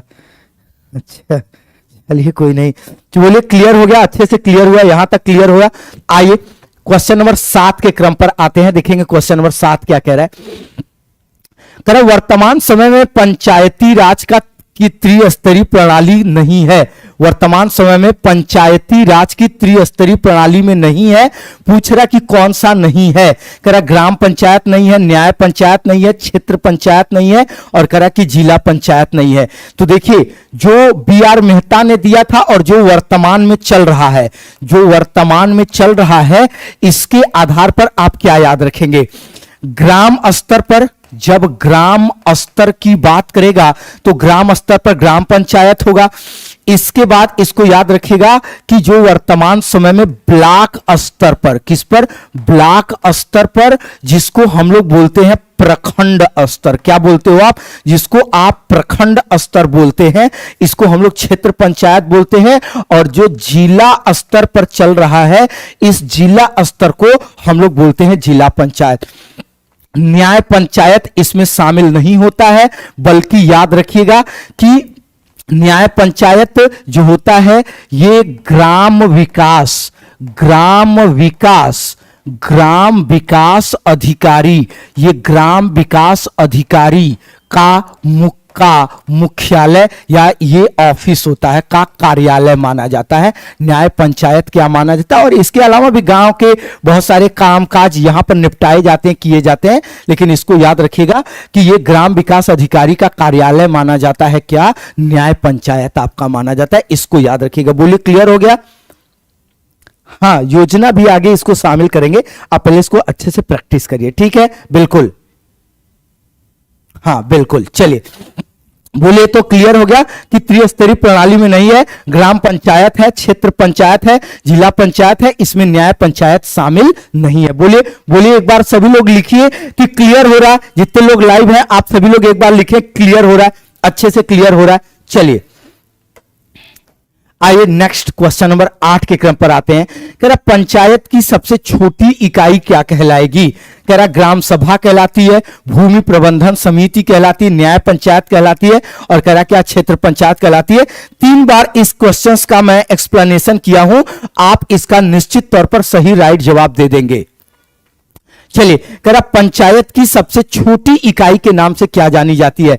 तो याद रखिएगा, सबसे छोटी इकाई कहने का यहां मतलब सिर्फ इतना है कि सबसे क्या है, सबसे निचला स्तर, सबसे निचले स्तर पर लोकतंत्र का विकेंद्रीकरण, सबसे निचले स्तर पर लोकतंत्र का विकेंद्रीकरण, ये क्या है? ये पंचायत की सबसे निचली इकाई कहलाती है, और ये आपका होगा ग्राम सभा। क्या होगा? ग्राम सभा। और ऑप्शन में दिया भी है, प्रश्न नंबर 8 का राइट जवाब होगा ऑप्शन नंबर ए, ग्राम सभा। बोलिए क्लियर हो गया? तो इसका राइट जवाब क्या होगा? ऑप्शन नंबर ए, ग्राम सभा होगा। बोलिए क्लियर हो गया? Yes yes yes yes yes yes, बिल्कुल यस यस, क्लियर हुआ। तो ये याद रखिएगा, क्या हो गया? हाँ बिल्कुल हो गया। आइए प्रश्न नंबर 9 के स्तर पर चलते हैं। देखिए प्रश्न नंबर 9 क्या कह रहा है? किसके द्वारा वार्षिक रजिस्टर अर्थात खतौनी में जोतदार के नाम को, कह रहा कि जोतदार के नाम को का परिवर्तन होता है, जोतदार के नाम का परिवर्तन होता है। ऑप्शन नंबर ए कह रहा खेवट, बी कह रहा दाखिल खारिज, सी कह रहा खतौनी, और ऑप्शन नंबर डी कह रहा खसरा। तो देखिए, जैसे ये ए महोदय है और ये बी है, जब ए ने अपनी भूमि बी को बेचा, मतलब इन्होंने क्या किया, इन्होंने भूमि को क्या कर दिया, बेच दिया, इन्होंने भूमि को बेच दिया। जब ये ए ने बी को भूमि बेचा तो 45 डेज का समय दिया जाता है, और इसमें यदि कोई विवाद हो, गलत तरीके से बहका फुसला करके 420 के माध्यम से यदि भूमि हस्तांतरित की गई हो, तो इस पर आप केस कर सकते हैं, इसको आप रुकवा सकते हैं। और अगर ऐसा नहीं है, अगर ऐसा नहीं है तो याद रखिएगा कि तब क्या होता है, 45 डेज के बाद दाखिल खारिज होता है, और इस दाखिल खारिज के माध्यम से याद रखिएगा कि यहां पर जोतदार के नाम का क्या कर दिया जाता है, परिवर्तन, और ये जोतदार के नाम का परिवर्तन करके उसका जारी कर दिया जाता है उसके नाम से नई खतौनी। तो जो होने की प्रक्रिया है, जो वार्षिक रजिस्टर खतौनी में जोतदार का जो नाम परिवर्तन होता है, वो आपका प्रक्रिया क्या होती है, किसके द्वारा पूछा है, किसके द्वारा? तो ये दाखिल खारिज के द्वारा किया जाता है। इसको याद रखिएगा। आप में से मैक्सिमम ने जवाब क्या बताया? तो आप मैक्सिमम ने जवाब बताया है ऑप्शन नंबर बी। बिल्कुल बिल्कुल। चलिए आगे की ओर बढ़ते हैं और लेते हैं सेशन का नेक्स्ट क्वेश्चन। बिल्कुल, हाँ पहले 30 दिन था, अब आपका जो है, हाँ बिल्कुल, और अब वर्तमान समय में ये आपका कितना हो गया है। चलिए आगे की ओर आइए और नेक्स्ट प्रश्न नंबर 10 कह रहा बंगाल ग्राम पंचायत अधिनियम, कह रहा कि कब पारित हुआ था? 1919 ईस्वी में, 1917 ईस्वी में, 1920 ईस्वी में, 1918 ईस्वी में। तो देखिए बंगाल ग्राम पंचायत अधिनियम, यह आपका एक ऐसा अधिनियम है जो भारत सरकार अधिनियम 1935 के पहले का है। मैंने क्या बोला, मेरी बात को ध्यान से सुना? मैंने कहा बंगाल ग्राम पंचायत अधिनियम एक ऐसा अधिनियम है जो आपका महत्वपूर्ण रूप से भारत सरकार अधिनियम 1935 के पहले का है, और 1935 के पहले आया था भारत सरकार अधिनियम 1919। भारत सरकार अधिनियम, ये याद रखिएगा, भारत सरकार अधिनियम ये आपका आया हुआ था कौन सा? 1919। इसी के माध्यम से ये आपका अधिनियम निर्मित किया गया था। तो इसको याद रखिएगा। प्रश्न नंबर 10 का राइट जवाब क्या होगा? प्रश्न नंबर 10 का राइट जवाब होगा ऑप्शन नंबर ए, 1919 ईस्वी में। 1919 ईस्वी में 10 का राइट जवाब होगा ऑप्शन नंबर ए। आइए क्वेश्चन नंबर 11 देखेंगे क्या कह रहा है। भारत में पंचायती राज व्यवस्था सर्वप्रथम कहां पर लागू की गई थी, आपको बताना है। तो देखिए जब हम भारत में पंचायती राज व्यवस्था सर्वप्रथम किस राज्य में लागू किया गया, तो देखिए कह रहा उत्तर प्रदेश, बिहार, असम और राजस्थान। तो आप जानते हैं कि पंडित जवाहरलाल नेहरू, पंडित जवाहरलाल नेहरू जी द्वारा, आपको याद रखिएगा कि इन्होंने सबसे पहले ट्रायल किया था, उसके बाद तब लागू किया। तो अगर आपसे कहता है कि प्रायोगिक तौर पर, एक शब्द जो प्रयोग करता है वो शब्द आपसे प्रयोग किया जाता है कि प्रायोगिक तौर पर कहां किया गया था, तो याद रखिएगा कि इनके द्वारा प्रायोगिक तौर पर सर्वप्रथम किया गया था कहां, आंध्र प्रदेश में। कहां किया गया था, तो प्रायोगिक तौर पर सर्वप्रथम किया गया था आंध्र प्रदेश में। बोलो कहां, आंध्र प्रदेश में। लेकिन कैसा हुआ था, प्रायोगिक तौर पर एज अ ट्रायल हुआ था। यह बात याद रखिएगा, कैसा हुआ था, तो यह प्रायोगिक तौर पर या एज अ ट्रायल हुआ था। लेकिन जब केवल इतना पूछे कि सर्वप्रथम कब और कहां पर हुआ था, तो याद रखिएगा कि यह आपका हुआ है राजस्थान। और राजस्थान के कहां पर, तो पंडित जवाहरलाल नेहरू जी ने राजस्थान के नागौर में किया था। कहां, नागौर में किया था। तो इसको याद रखना है आपको, यह होगा आपका राजस्थान और राजस्थान का नागौर। बिल्कुल 2 अक्टूबर 1959, बिल्कुल हाँ, आपका वहां पर ट्रायल और यहां पर क्या हुआ था, तो एज अ मतलब स्थायी लागू,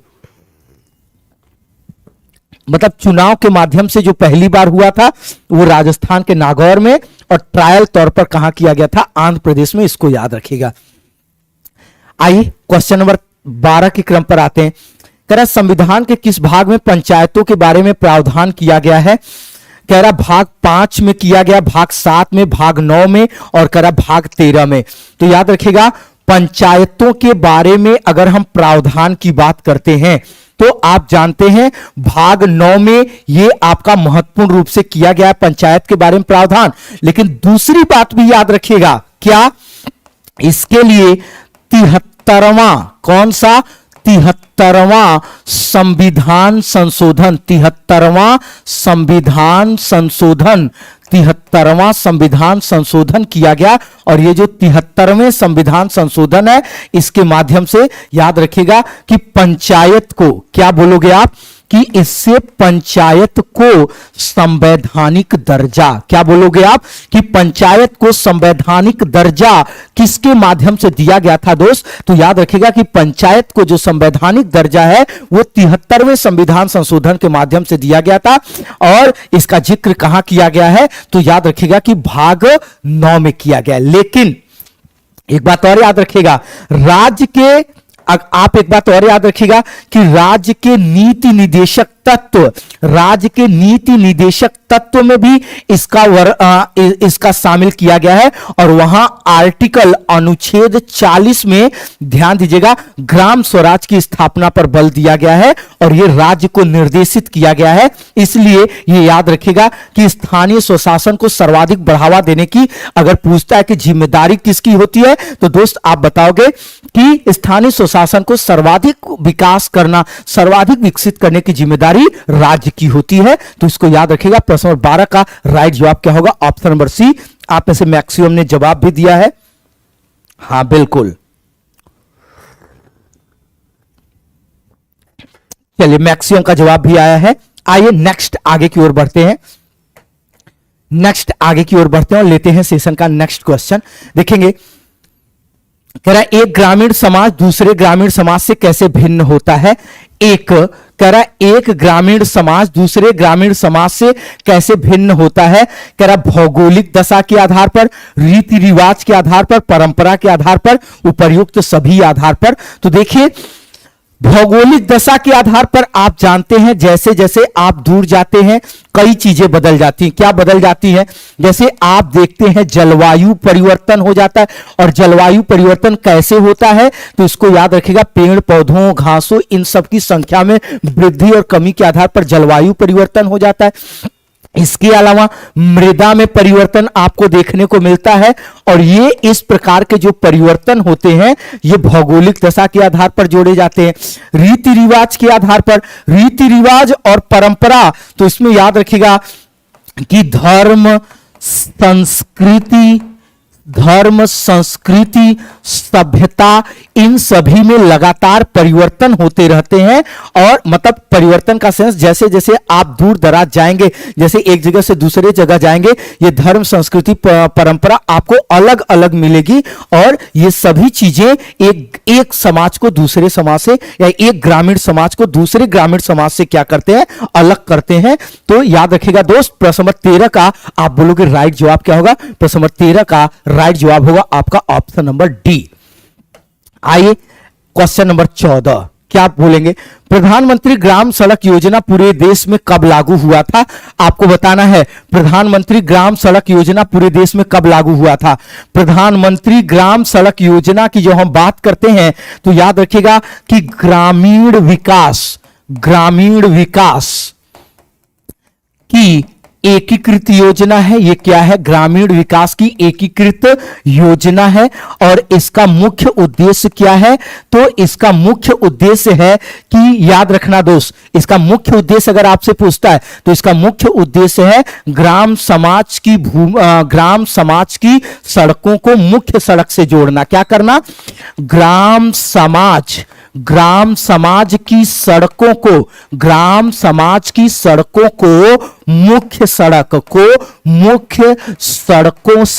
मुख्य सड़कों से जोड़ना, ये लक्ष्य या ये उद्देश्य रखा है गया है किसका? तो ये है प्रधानमंत्री ग्राम सड़क योजना का। और 100%, क्या याद रखिएगा, 100% केंद्र प्रायोजित योजना है आपकी कौन सी? मतलब इसमें 100% खर्च कौन करता है? केंद्र सरकार। और ये कब चालू हुआ था? तो 25 दिसंबर 2000 ईस्वी को। तो बोलिए प्रश्न नंबर 14 का राइट जवाब क्या होगा? चलिए प्रश्न नंबर 14 का मैक्सिमम का जवाब आ रहा है ऑप्शन नंबर ए। हाँ बिल्कुल। और जब 25 दिसंबर की डेट आई तो याद रखिएगा ये आपके पूर्व प्रधानमंत्री, किसका? पूर्व प्रधानमंत्री अटल बिहारी वाजपेयी, श्री अटल बिहारी, याद रखिएगा श्री अटल बिहारी वाजपेयी जी का जन्म दिवस है। और इस जन्म दिवस को हम लोग किसके तौर पर मनाते हैं? तो आप बोलोगे कि इसको मनाया जाता है सुशासन दिवस के तौर पर। तो प्रश्न नंबर 14 का राइट जवाब क्या होगा? ऑप्शन नंबर ए बिल्कुल। मैक्सिमम बोलिए क्लियर हो गया। आइए आगे की ओर बढ़ते हैं। नेक्स्ट तो प्रश्न नंबर 15 देखेंगे क्या कह रहा है। श्रम की मांग के अनुरूप युवाओं को प्रशिक्षित करना किस कार्यक्रम का प्रमुख लक्ष्य है? कह रहा है कि क्या मेक इन इंडिया का लक्ष्य है, डिजिटल इंडिया का लक्ष्य है, स्वच्छ भारत अभियान का लक्ष्य है, और ऑप्शन नंबर डी कह रहा है उपर्युक्त सभी। तो देखो दोस्त ध्यान दीजिएगा, श्रम की मांग के अनुरूप युवाओं को प्रशिक्षित करना, यह नहीं कह रहा है कि युवाओं को केवल प्रशिक्षण देना। श्रम की मांग मतलब वर्तमान परिस्थिति को ध्यान में रख करके, वर्तमान परिस्थिति को ध्यान में रख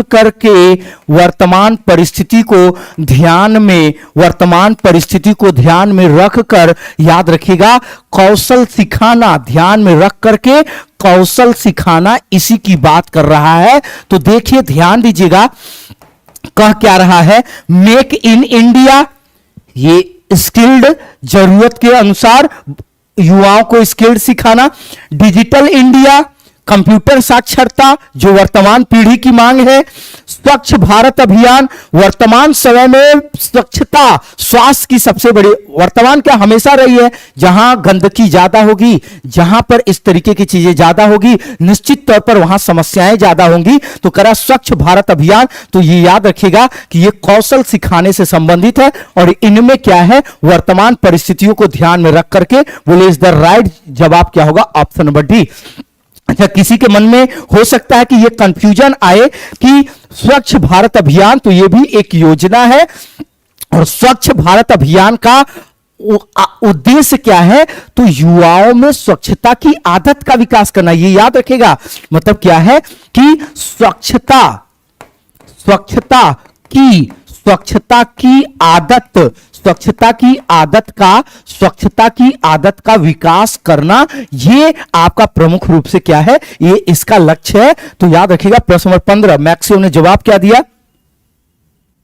चलिए कोई बात नहीं, गलत हो गया, भविष्य में ना हो इस पर आप फोकस करिए। आइए प्रश्न नंबर 16 देखेंगे क्या कह रहा है। कह रहा बेटी बचाओ बेटी पढ़ाओ कार्यक्रम किस राज्य में सर्वप्रथम प्रारंभ किया गया था। अब तक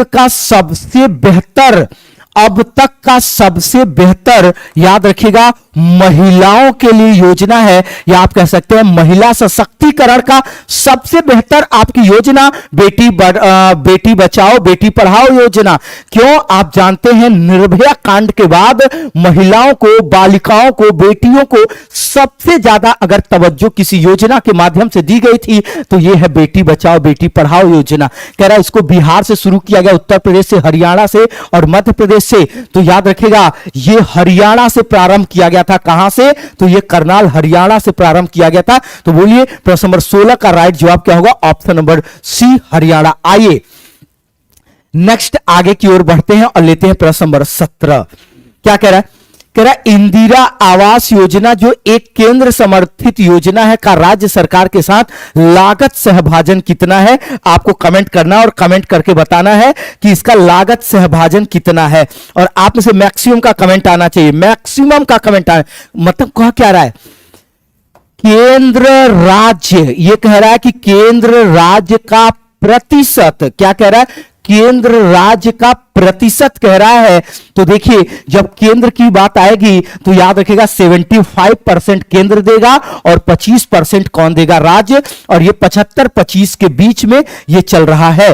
तो इसको याद रखिएगा, इसका राइट जवाब होगा ऑप्शन नंबर बी। बाकी बहुत सारी चीजें आप जानते हैं, 2006 से ये प्रारंभ हुआ था, 2 फरवरी 2006 से, और मनरेगा इसको 2 अक्टूबर 2009 को कर दिया गया। ये सारी चीजें आप जानते हैं, और ये याद रखिएगा कि पूरे विश्व बैंक ने इसको विश्व की सबसे बड़ी आजीविका योजना घोषित किया था, जो रोजगार की गारंटी देता है 100 दिनों। कितने दिनों, तो याद रखिएगा कि 100 दिनों के लिए रोजगार की गारंटी आपका देता है कौन, तो ये याद रखिएगा कि मनरेगा कौन देता है, तो इसको याद रखिएगा मनरेगा। ठीक है, इसको याद रखिएगा। तो अब करें इंदिरा आवास योजना। तो इंदिरा आवास योजना ये ग्राम विकास की एक प्रमुख योजना है, और ये आपकी भी 75-25। हालांकि हां, जैसे पूर्वोत्तर के राज्यों में, चलिए क्या बोल रहे हैं,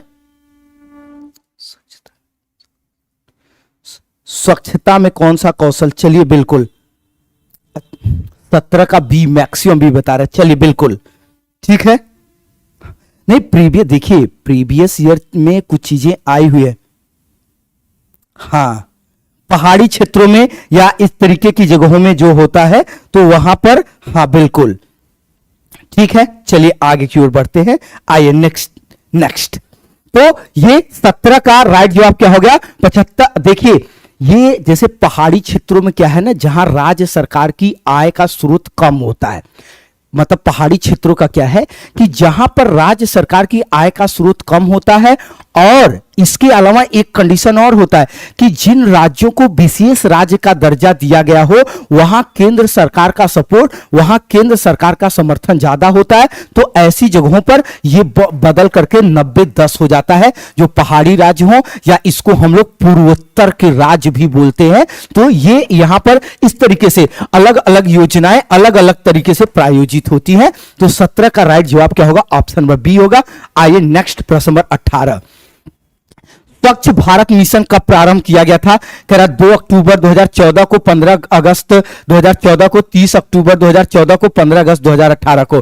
तो देखिए स्वच्छ भारत मिशन जो है ये याद रखिएगा कि ये महात्मा गांधी, बस इतना बात याद रखना है कि महात्मा गांधी जी की जयंती के अवसर पर मनाया जाता है। कब, महात्मा गांधी जी की जयंती। और आप जानते हैं महात्मा गांधी जी की जयंती 2 अक्टूबर को मनाई जाती है। तो हमें अन्य चीजें तो ऐसे ही मिसमैच हो गई, लेकिन एक बात याद रखिएगा, 2 अक्टूबर, क्या याद रखना आप कि 2 अक्टूबर 2007 इसको घोषित किया गया था अहिंसा दिवस। बोलिए कैसा दिवस? तो इसको आप याद रखिएगा, घोषित किया गया अहिंसा दिवस।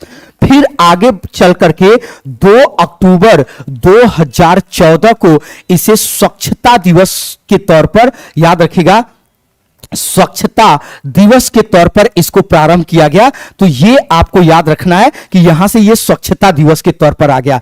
तो ये चीजें चूंकि देखिए इंपॉर्टेंट है, तो ये यहां से हो सकता है घुमा दे, स्वच्छता दिवस घुमा दे, स्वच्छता मिशन घुमा दे। तो ये याद रखिएगा कि इसका जो लोगो है वो इस तरीके से है, एक में स्वच्छ लिखा है और एक में भारत लिखा है और इस प्रकार से ऐनक है, इसको याद रखिएगा। तो बोलिए मैक्सिमम, बोलिए क्लियर हुआ? मैक्सिमम का जो अच्छा एक कदम स्वच्छता की ओर, हाँ ठीक है, हाँ अच्छा जब हम 9th में थे चलिए कोई बात नहीं। मध्याह्न भोजन कार्यक्रम के अंतर्गत विद्यालय स्तर पर बच्चों के न्यून भार का प्रतिशत का आकलन किस आवृत्ति पर किया जाना चाहिए या क्या सिफारिश की गई है? जो ये बात किसकी करा? मिड डे मील की बात करा। किसकी बात करा? Midday meal. तो मिड डे मील के माध्यम से मध्याह्न भोजन कार्यक्रम, तो कह रहा है विद्यालय स्तर पर बच्चों के न्यून भार का जो प्रतिशत है, तो ये कह रहा है अर्धवार्षिक, त्रैमासिक, वार्षिक या मासिक, ये कब किस स्तर पर कैसे निकाला जाना चाहिए? तो इसको याद रखिएगा कि यह आपका प्रमुख रूप से निकाला जाना चाहिए कैसा? तो ये निकाला जाना चाहिए अर्धवार्षिक। कैसा? अर्धवार्षिक स्तर पर निकाला जाना चाहिए। तो प्रश्न नंबर 19 का राइट जवाब क्या होगा? प्रश्न नंबर 19 का राइट जवाब होगा आपका ऑप्शन नंबर ए। आइए नेक्स्ट क्वेश्चन नंबर 20 पर आते हैं। देखिए कर्म मनरेगा के अंतर्गत सामग्री संघटक के मामले में केंद्र और राज्य सरकारों द्वारा किए गए निधिकरण का अनुपात क्या होता है? चलिए आपको बताना है मनरेगा का प्रतिशत क्या है। मैक्सिमम का जवाब, चलिए हाँ बिल्कुल, अब मैक्सिमम जवाब देंगे, मैक्सिमम जवाब देंगे कि मनरेगा में केंद्र राज्य का प्रतिशत आपको बताना है कि कितना है। मनरेगा में केंद्र और राज्य का प्रतिशत आपको बताना है कितना है। तो याद रखिएगा कि केंद्र इसमें 75% और राज्य इसमें कितना? तो राज्य इसमें 25%। आप जानते हैं 2006 में यह प्रारंभ हुआ और इसमें महात्मा गांधी जी का नाम कब जुड़ा था? तो 2009 में इसमें याद रखिएगा कि महात्मा गांधी नेशनल रोजगार गारंटी अधिनियम, तो ये एमजी जो शब्द है ये कब जुड़ा था? तो नरेगा में एमजी शब्द जुड़ा है 2009 में। तो इसको याद रखिएगा कि 75-25, केंद्र सरकार 75 और राज्य सरकारें कितना? तो याद रखिएगा कि आपका 25 होगा। बोलिए बिल्कुल क्लियर हुआ? हाँ ठीक है, आइए आगे की ओर बढ़ते और लेते हैं क्वेश्चन नंबर 21। सरकार भूमि कर कैसे निर्धारित करती है? कह रहा है कि क्षेत्रफल के आधार पर निर्धारित करती है, भूमि की उर्वरा शक्ति के अनुसार निर्धारित करती है, सी कह रहा है ए व बी दोनों के अनुसार करती है, और ऑप्शन नंबर डी कह रहा है कि इनमें से किसी के अनुसार नहीं करती है। आपको कमेंट करना और कमेंट करके बताना कि इसका राइट जवाब क्या है। और चलिए हाँ ठीक है, तो चलिए हाँ बिल्कुल, तो क्वेश्चन नंबर 21 का राइट जवाब आप कमेंट करेंगे कमेंट बॉक्स में। और हां सभी लोग एक साथ सुबह 8 बजे आएंगे और देखिए शेयर करेंगे, मैक्सिमम का सपोर्ट होगा, क्लास को और बेहतरीन बनाया जाएगा। तो चलिए सेशन को यहीं पे हम समाप्त करते हैं। 21 के लिए आप कमेंट करेंगे कमेंट बॉक्स पर। और हां ध्यान दीजिएगा कि चंद्रा इंस्टीट्यूट में ऑनलाइन न्यू लेखपाल बैच आपका प्रारंभ है। अगर अभी तक आप ऑनलाइन क्लास से नहीं जुड़े हैं तो आप अपने मोबाइल के गूगल प्ले स्टोर में आप जाइए और गूगल प्ले स्टोर में जाकर के आप सर्च बॉक्स पर लिखेंगे क्या? चंद्रा इंस्टीट्यूट इलाहाबाद। और जब चंद्रा इंस्टीट्यूट इलाहाबाद आप डालेंगे तो आदरणीय वागेश सर की डीपी लगी हुई ऐप आएगी और आपको इसे इंस्टॉल कर लेना है। जब आप इसे इंस्टॉल कर लेंगे तो स्किप करते हुए आगे की ओर बढ़ेंगे तो एक ऑप्शन आएगा क्रिएट अकाउंट। क्रिएट अकाउंट में आपको अपना नाम डालना है, आपको अपना मोबाइल नंबर डालना है, आपको अपने पसंद से कोई आईडी बनानी है और आपको अपने पसंद से कोई पासवर्ड बना लेना है। और इसके बाद आप अंदर एंट्री किए और यहां आसानी से बाई कोर्स करके आप आसानी से जुड़ जाएं। और अगर आपको किसी प्रकार की कोई समस्या हो रही है तो आप एक मोबाइल नंबर सेव करेंगे 8299310097। ये मोबाइल नंबर आप सेव करें और इसके व्हाट्सएप पर जाकर के आप लिख दीजिए